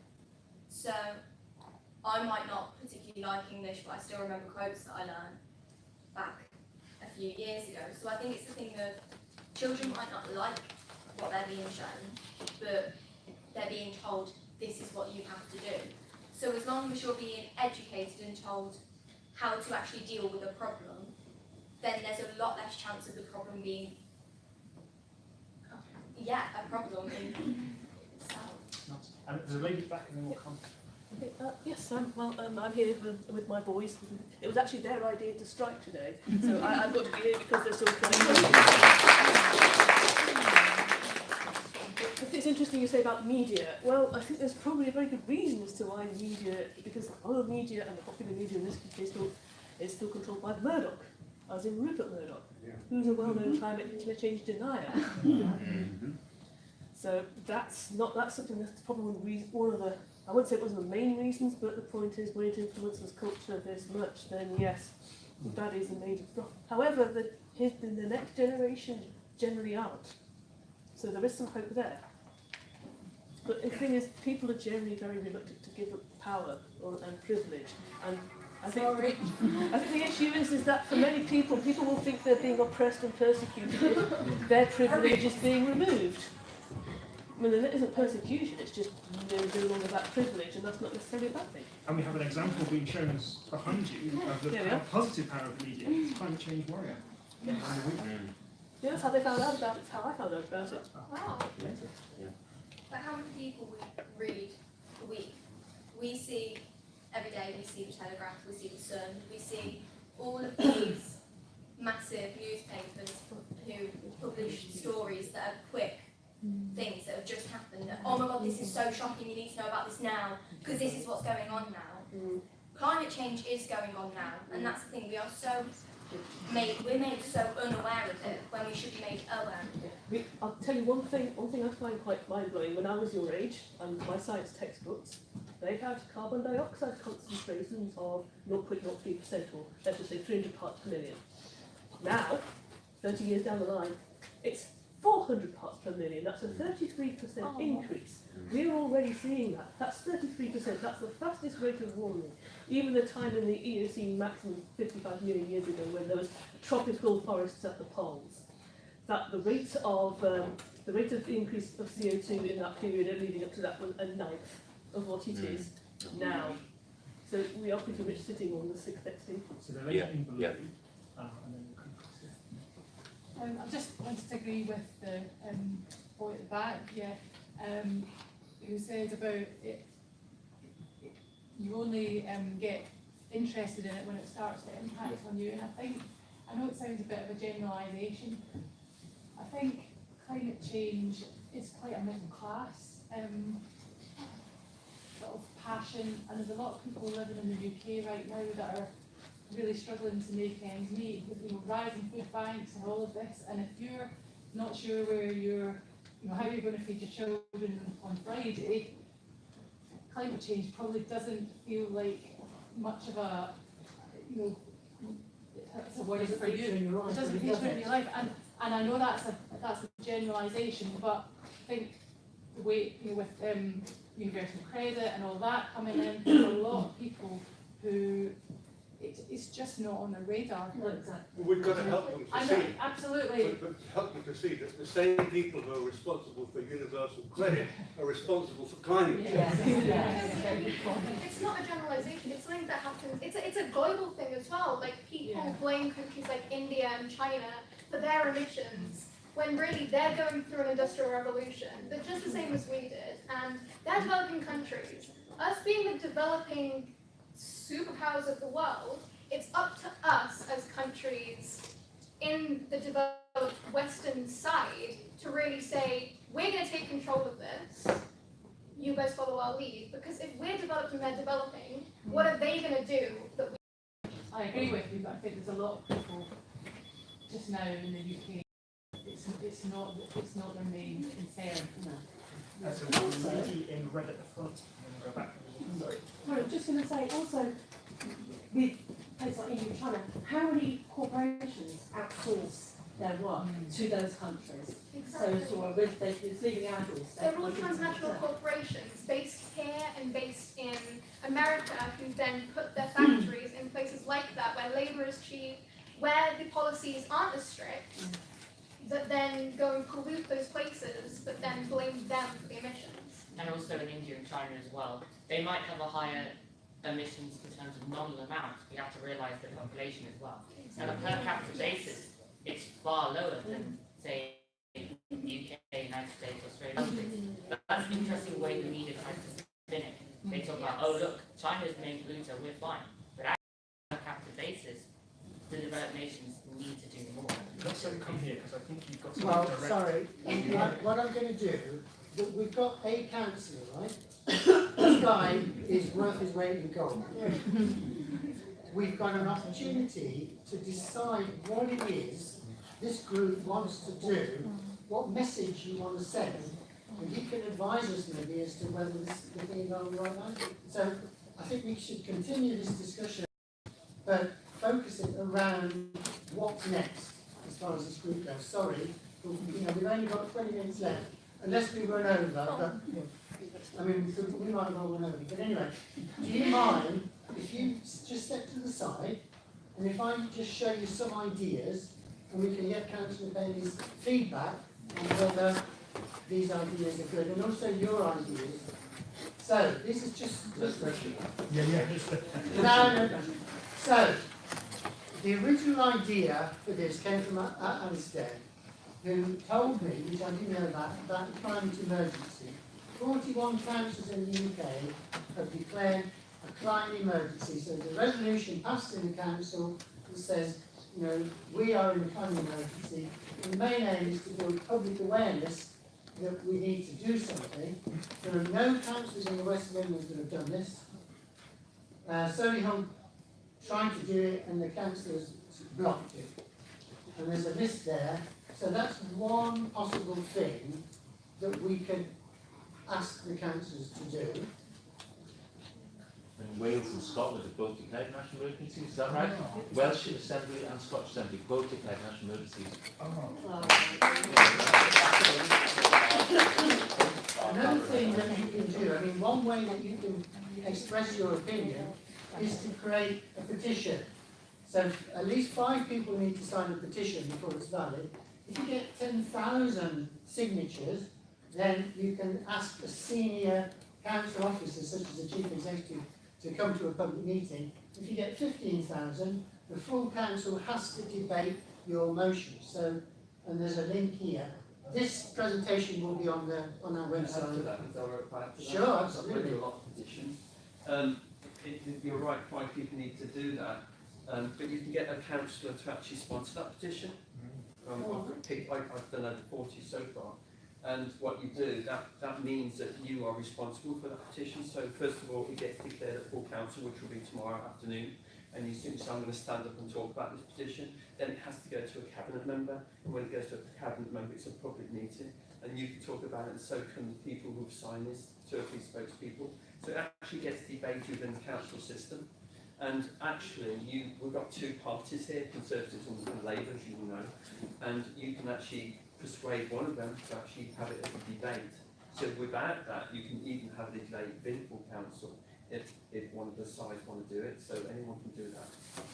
That's something you'd be interested in taking forward. Well, it's something to discuss because I'm a member of the opposition, just a point of reference. There's not many of us, but we do put debates forward because we feel it's our duty to hold the council to account on whether it's a climate test or whatever is going on at the moment. But that's what we do as a job. So you could approach a council to do that, or you could go to the 2 party leaders, both parties, and actually present that to the party leaders. So that is an option for you. I have a question. How does this whole submitting a petition work, and how do we make it go live? Because I actually submitted a petition before these strikes to just put through get as many signatures as I can and get every student in Coventry authorised their absence if they want to come to the strike, because Edinburgh did something like that, where they allowed every single student who wanted to come to the strike with parental permission and with a letter to go along, completely not worrying about any sort of penalisation that they get for it. I submitted that, and I even sent an email on the same day to the petitions office to say, can this be put through urgently? It's something that's happening soon. I want to get as many signatures as I can on it, so this can actually be a thing that happens. I got no response to the email and no information on when my petition was going to go up. Was it an online one? Was it an online? Yes. Just council line isn't always passed. Sadly. It's a shame because we have my policy is a capital member, and he in 24 hours has signed it with 500 signatures, and he could have been further, and none of that information was given. So we need politicians to actually share the information, give us or give the young people that are talking about. Well, what would be helpful, I mean, you could email me, for instance, and I could get involved in making sure that is dealt with and actually put online so people can sign it. So we need to get one of the politicians, one of the councillors actually involved. They give you the information in the first place, because it's a lot of hard effort. It is, it's not an easy process to go through, and that's why I get involved, because I know what the system is. Are there actually emails online then that are readily accessible? Because obviously, somebody like me, now that I'm here and I know this information, when I go and put the petition through, I'll keep that in mind. But for other students, say, who are going to be new to this movement after today, and if they want to put a petition through and they won't know this information, is it readily available? It is, because you can go online, that is the site, that's correct. And I think there should be enough information to tell you how that works. And then it gets processed, and then it gets accepted, and as a petition spokesperson, you should be told that's the case. It doesn't always happen quickly, it won't happen in a day, it will take a few days to do it. But you can also get a councillor involved wherever you are, and they can help push that through and watch over it. Because that's what I feel like the sponsor of the Guardian sometimes. Can I just ask, several of us here are not from Coventry itself, we're from the surrounding area, and I knew there was a national petitions system. Government, the government one, but does every council have this? Every council has a system. I mean, they're not always like of this quality, but every council does have that process. It's part of the legal process. Thank you. And actual fact, putting a petition is a legal process, and once it goes in, it's got to go through the system. You know, you can go to full council. It's got to be heard by a cabinet member. There's a legal process it has to go through, so it actually gets your voice heard. Yeah, thank you. Is that District as well as County Councils? Would that be? It should be. I mean, they will vary how they present it. Most of them will have an online system. I can't say for everyone, obviously, but that system should be available. I mean, people have a right to have a voice in it. Okay, the gentleman here is Do you want to come back? I'm sorry, the gentleman here.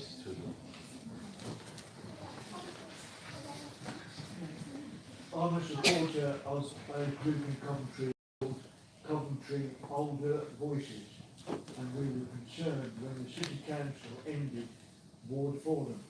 I used to attend those in Hillfields, and on a building in that area were these words: somebody can't do everything. Everyone can do something.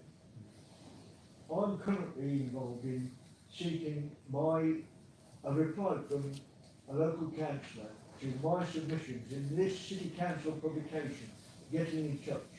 There are undertakings in here to reply within 10 working days. It isn't working. These are available from the library. I urge you to get your voices harmonised and make use of this opportunity.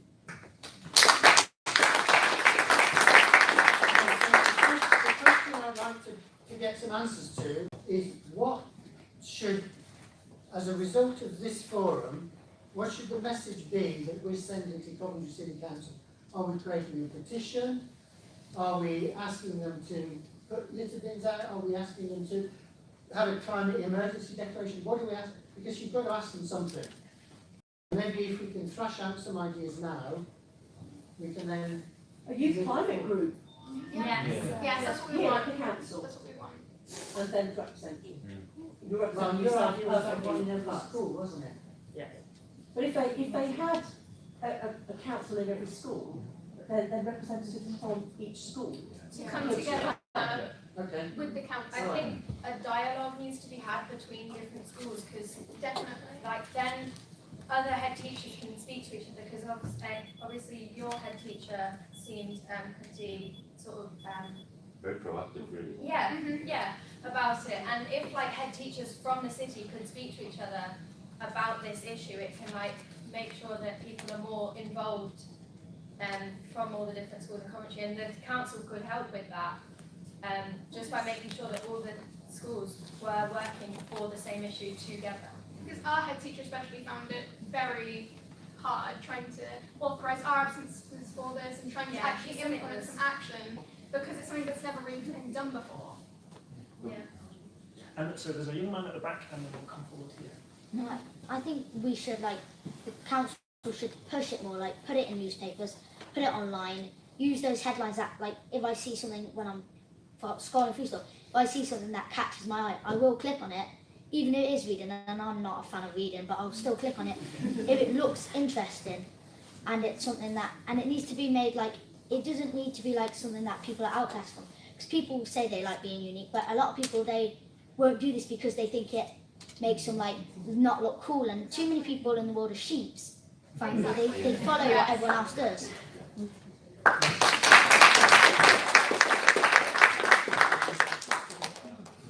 I think if you declare it as a state of emergency, that'll get the attitude to change. You know, when we called it global warming, that honestly that didn't have enough negative connotations. You know, people thought, oh, it's warming, it's not gonna, just gonna be a bit inconvenient. If you describe it as an emergency, people might think, oh, now it's coming, now it's going to change. So it's the words that we use about it will change the attitudes that we have. Climate crisis. Yeah, crisis. Change has, you know, connotations being subtle or happening slowly. Crisis, then we have an idea, oh no, now it's in my face, now we need to do something about it. That is such a strong impact. It seems quite urgent as soon as it's a crisis or an emergency, like global warming, you feel like you can walk outside and just get a suntan straight away.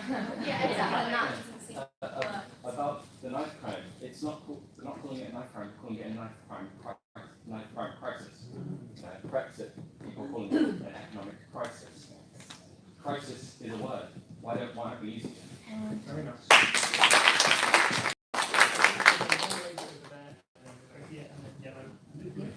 Yeah, people need to realise that really it's going to have consequences because they're telling us that we're having change, but at our school we just get taught about like what climate change, what the cause is, and what we can do to help, but people don't know what's going to happen in the future.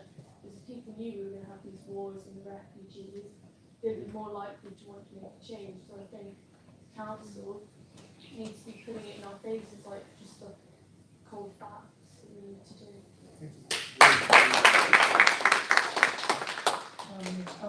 Just listening to the entire session, I think they need to look at re-strategizing, because I've listened and everybody knows what are the problems, what are the consequences, but what is lacking is risk perception, because everybody perceives risk differently. So if, for example, with knife crime, if that is what is their immediate risk, that is what they will value and that is what they will work to. So you need to try to re-strategize. How do you get people to perceive climate change as a risk to them? So even if you go to them and say, okay, this is what is happening, if you can prove to them how it will affect them, they won't listen, because right now, knife crimes are what is more prevalent. For example, with international students, it is what we want to know about, because I'm coming into a country where I do not know much about. So I would like to know about the crimes, like what areas should I not go to, and how should I, basically how should I live in this country. So I think you should re-strategize and look at ways you could get people to perceive climate change as a risk to them, to their family, and to their livelihood. Maybe if you look at that way, you may be able to impact a lot more people.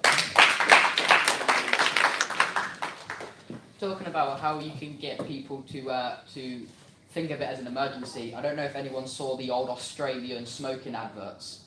The Australian government decided after a while that they had enough of smoking, and they made a very, very graphic, detailed video of what happens to you every time you smoke. And that video shocked a lot of people in Australia, and that stopped a lot of smoking. And I think if the government was to create a similar video, or let's think about it, the government's not going to do this, are they? So yeah, so if we were to create a video that shows what will happen to the earth in the time after the 12 years goes by, I think people would find it more urgent, because it will scare people, and the only way to get people to change is to scare them. If we scare people, people will want to change, because people don't want that to happen. And I think that younger people are more involved in this, because younger people know that this is their future. Where I think older people, they like most politicians, they just care about getting the money, and they're not going to be around after. Most politicians now are much older than. We don't have many young politicians anymore, and after these 12 years, most of them will be gone. We'll have a new set of politicians in, but by that time it'll be too late because those politicians would already be gone. They would have had their money. They would have passed on what they need to pass on, and it's not going to affect them in any way.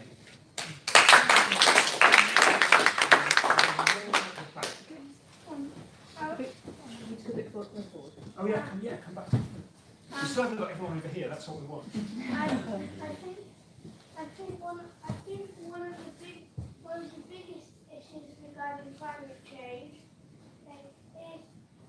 is the fact that eventually climate change issues eventually people over the time. One of the biggest problems with this is association. And eventually, over time, some people's opinions will vary a lot. However, if somebody is the first person to make a huge statement saying that something is something, lots and lots of people are going to believe that compared to if somebody or they come and lots of people have said this is great and then one person says bad. And the problem is lots of people also another problem is the fact that persuasive people you find that persuasive people tend not. You find that the people who are the most persuasive tend not to be the ones who actually do the best, and mean the best.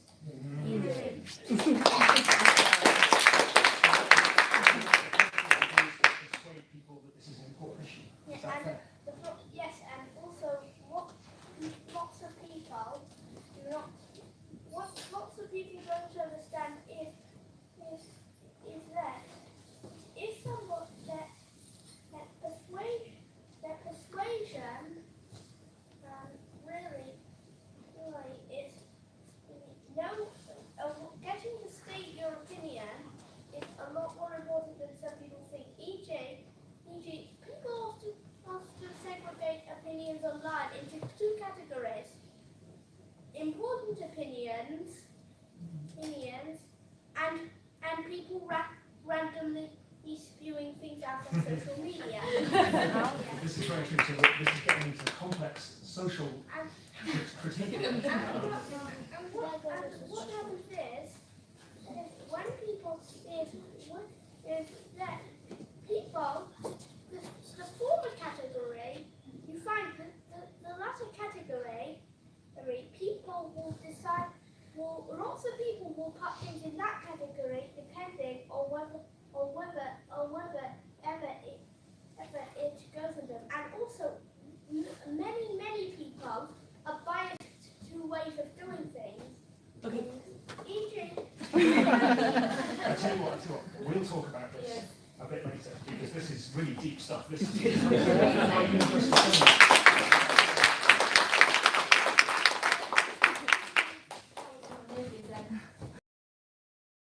are saying the right thing. Yes. And that was the thing is because we look at all this celebrity culture, and as a parent, I like, oh my goodness, why is this person saying that? Because everyone else is going to do the doing, but then equally you'll get the same kind of celebrity that doesn't catch you saying different things, and then the young people go, oh yeah, it didn't seem cool when my mum said, but that's that said it. Yeah. So, absolutely right. nice. Yeah, thank you. Please. Me. It was what you had a little while ago. Oh yeah. Okay. Sorry for stumbling my words. I completely forgot what I was going to say. Oh yeah.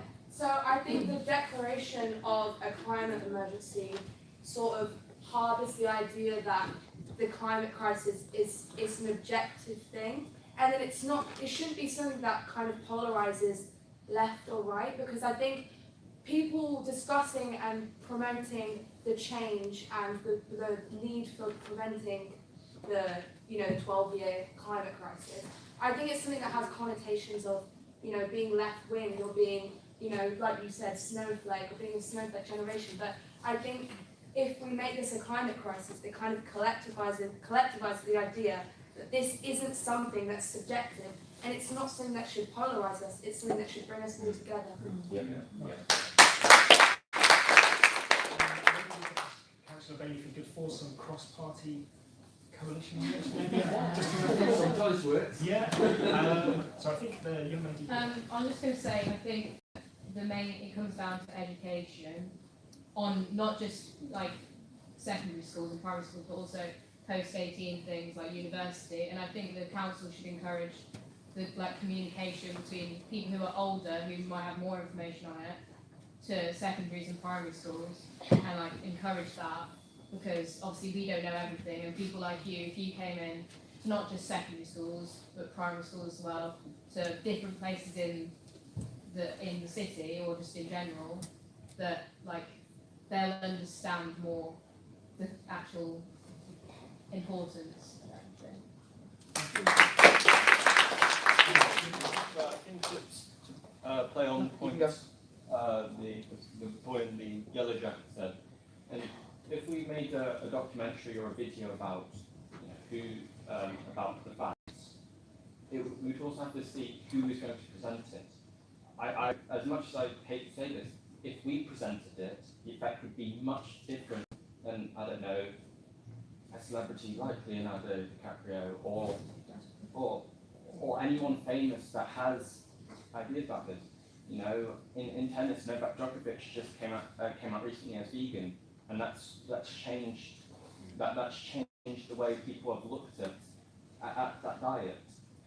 So if you need the celebrity to present the facts, because honestly, people don't care about facts, people care about who's saying what. I think it's about striking a balance as well, because if there's a real mix here, because with celebrities and with politicians and everything, it's great because the words that they say have influence, people listen to them.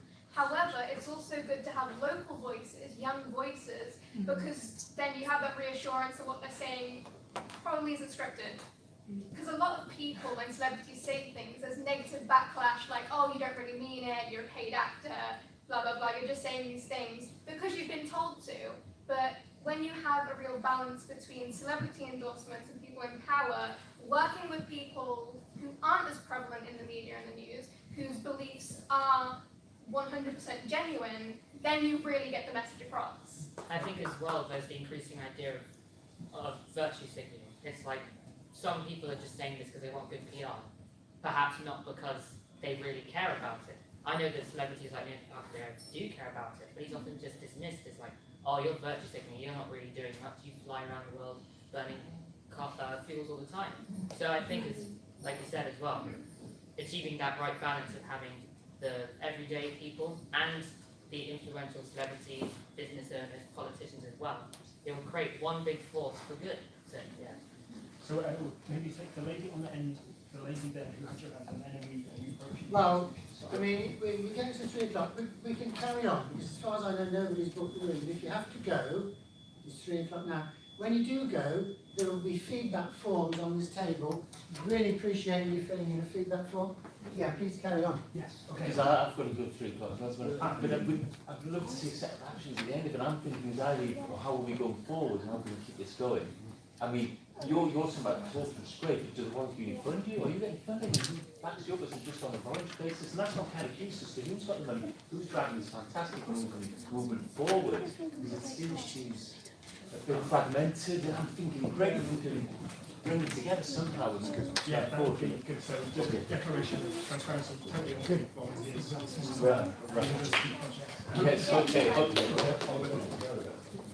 I just say, I was with a group of old people last night. People thought I was rather bonkers coming on to a meeting office. Now, they had to change the mind for this need here. They're absolute criminals. Thank you very much.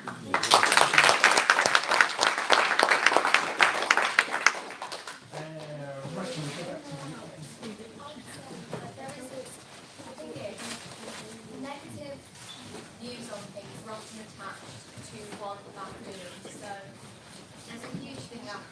out in the media right now that Ariana Grande, she's overtaken the beach.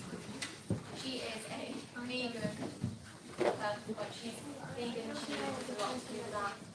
Her drink she has just recently released with Starbucks contains egg.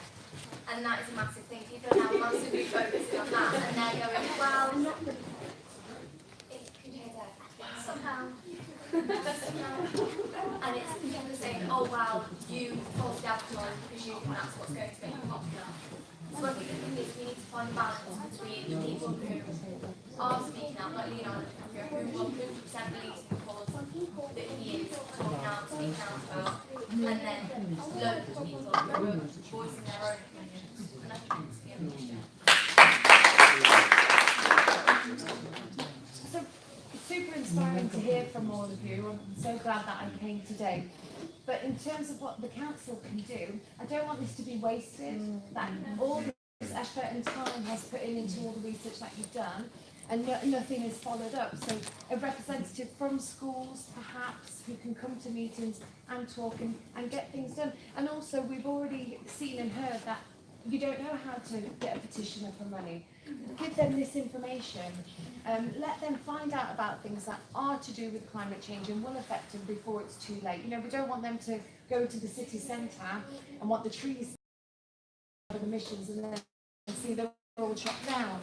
You know, about to be able to do something about beforehand and not let this be wasted, really. To a young man in black, and then we'll go together. I think the thing is we need to show people how bad it actually is. Like, people know that knife crime is bad now because we've shown them how many people actually get affected by it, and we need to, because some people think that, oh, global warming, it just means my summer's going to be hotter, maybe my winter might have a bit more snow. So you push that it can be dangerous and it will have serious consequences, and that's what people need to see. I think the main message I want to portray or give over to the council is that they're a council that's working to, I guess, build and help Coventry in a way, aren't they? And they're there to help the living standards of people. That's what our government's for. But there will be no living standards and there will be no city if climate change continues the way it is. We won't be here. This won't be here. Everything we've progressed over the years we've been here, good and bad, will be gone. And I think that's the main message that you've got to think about. That it could be horrible. Yeah. We might, if it continues this way, we won't be here, and that's the thing. That's the main message that scares me. Their children and the rest of my family generation, that won't be able to have a life here, and that they won't be able to live happily here because there will be no here.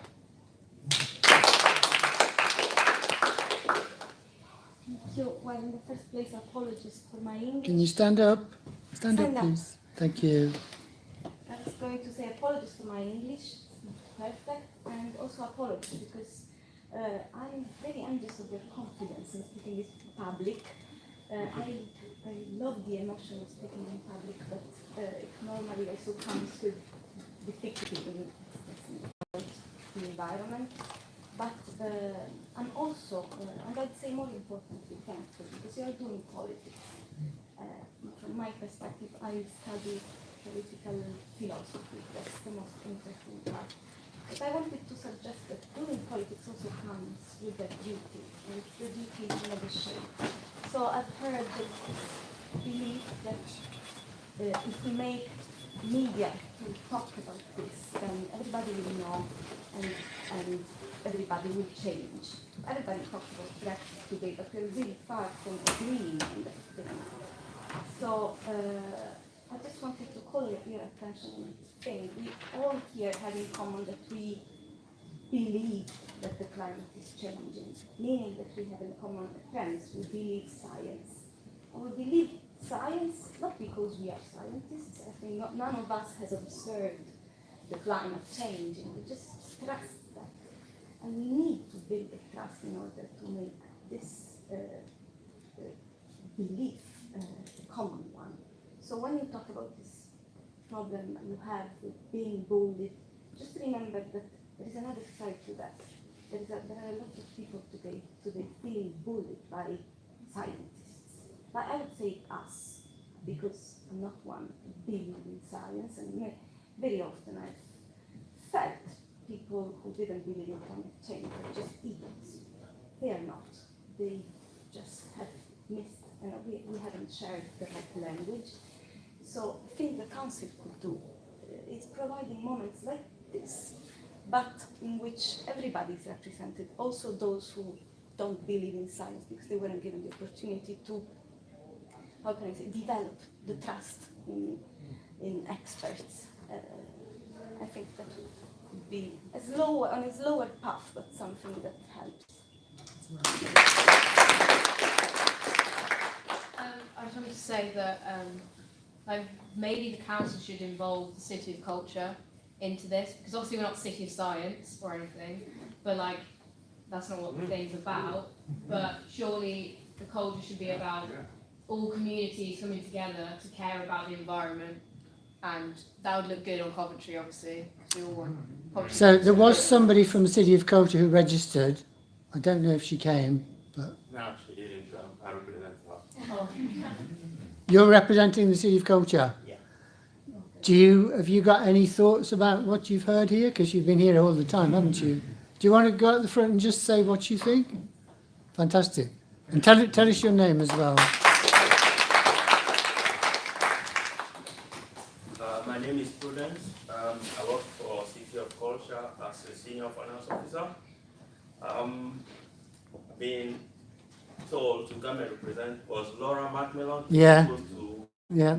come today. She's the operation manager, but she been caught in the meeting. She couldn't attend, so I just came to represent her and hear what the young fellows have, and the city more green, how to reduce the risk on the climate change, and put a policy in place for the whole city.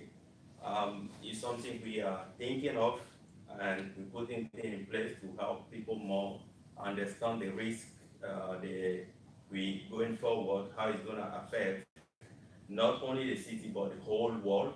But we would like to put it in place first for the city where we live in and make it more bigger.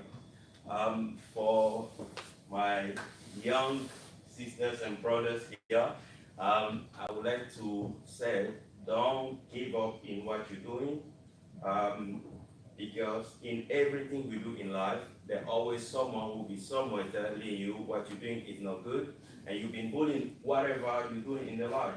And sometimes we think that celebrity, they don't get bullied, but they must well get bullied, because there's someone in the line, people don't like them, what they're doing, and so on. So thank you very much for inviting me.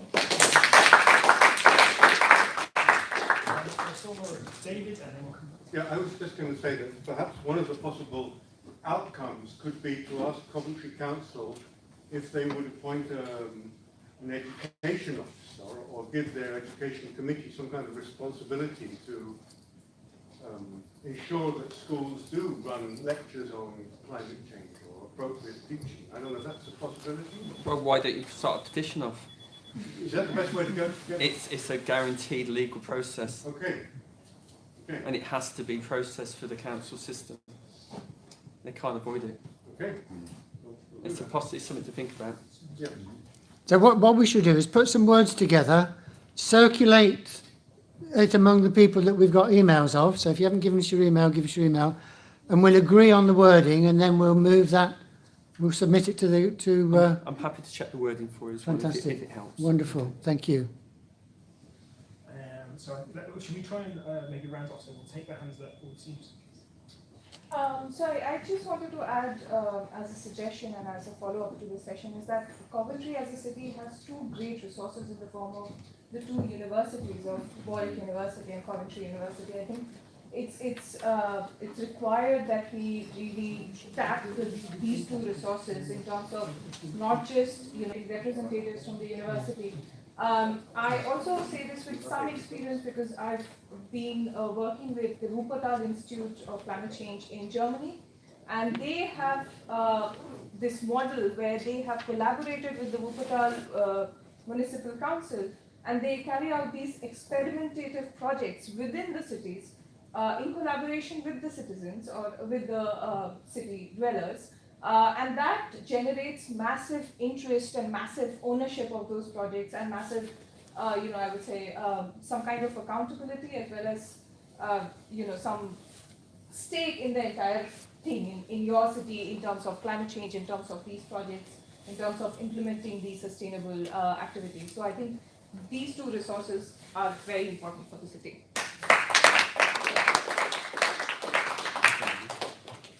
Do you have any, I guess, where it's finished final? I'm just going to say, so here's what we want out of this. 1, for the City Council to declare a climate emergency. 2, for the City Council to formulate an environmental council with students from different schools to get our ideas across more frequently and think of what we can do as a city to... There are 2 alternatives, aren't there? One's the climate emergency, and one's the eco team in schools, and then a centralised one here in Council House. Which of those 2 should we go for? Because I think if we go for 2 different things, it's going to dilute the effort. If we focus on one now, we can focus on the other one once that's started. Well, I guess we should probably do the eco team, because then they could work on getting the council to declare. Yeah, I mean, eco team has been the strongest message that's come to me. Yeah. What do you think? I kind of feel like we could try and get both. So I mean, we could have two different ones, but I've only got limited resources, so I'll focus on the eco teams. You want to focus on the emergency? I'll take that. I think the emergency would reach everyone, whereas the eco team wouldn't. So I believe things like I don't know everything that goes on in the council, but I only know the stuff that I'm interested in. So if that was about, that would be something that not many people would know about. Whereas the emergency, like declaring that, a lot of people would know about that, and I think it would force a lot of people to action. Especially because if you hear the words Coventry Council has declared a climate emergency, even the people that don't know about it, as soon as they hear that news, they're going to be like, oh, it's an emergency. I might educate myself on this. You It's pressing. take account to succeed. Possible that the council might balk at declaring an emergency, but might be willing to do a less dramatic thing. So I know that there are other people, officers in the council, who are interested in the idea, and they're going to a conference in a few weeks in Lancaster. I'm going to try and go to. Yeah.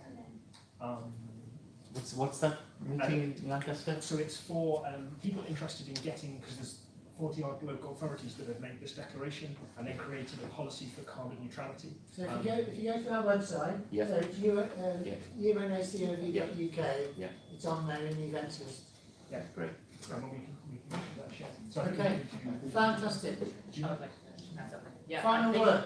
I think a good way of doing it, and a way to include both ideas, both the climate emergency and the eco groups, is by having the City Council declare a climate emergency. By doing that, they then call upon the establishment of a dedicated team of people, that's people of all ages, to now directly address this climate emergency and pull everyone's ideas together and work for this good cause. Yeah.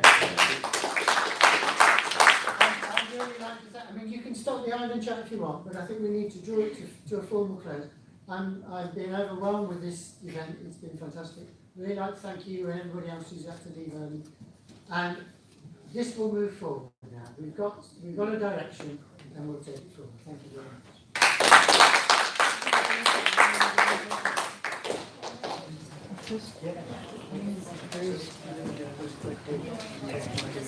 And not the general public, which they can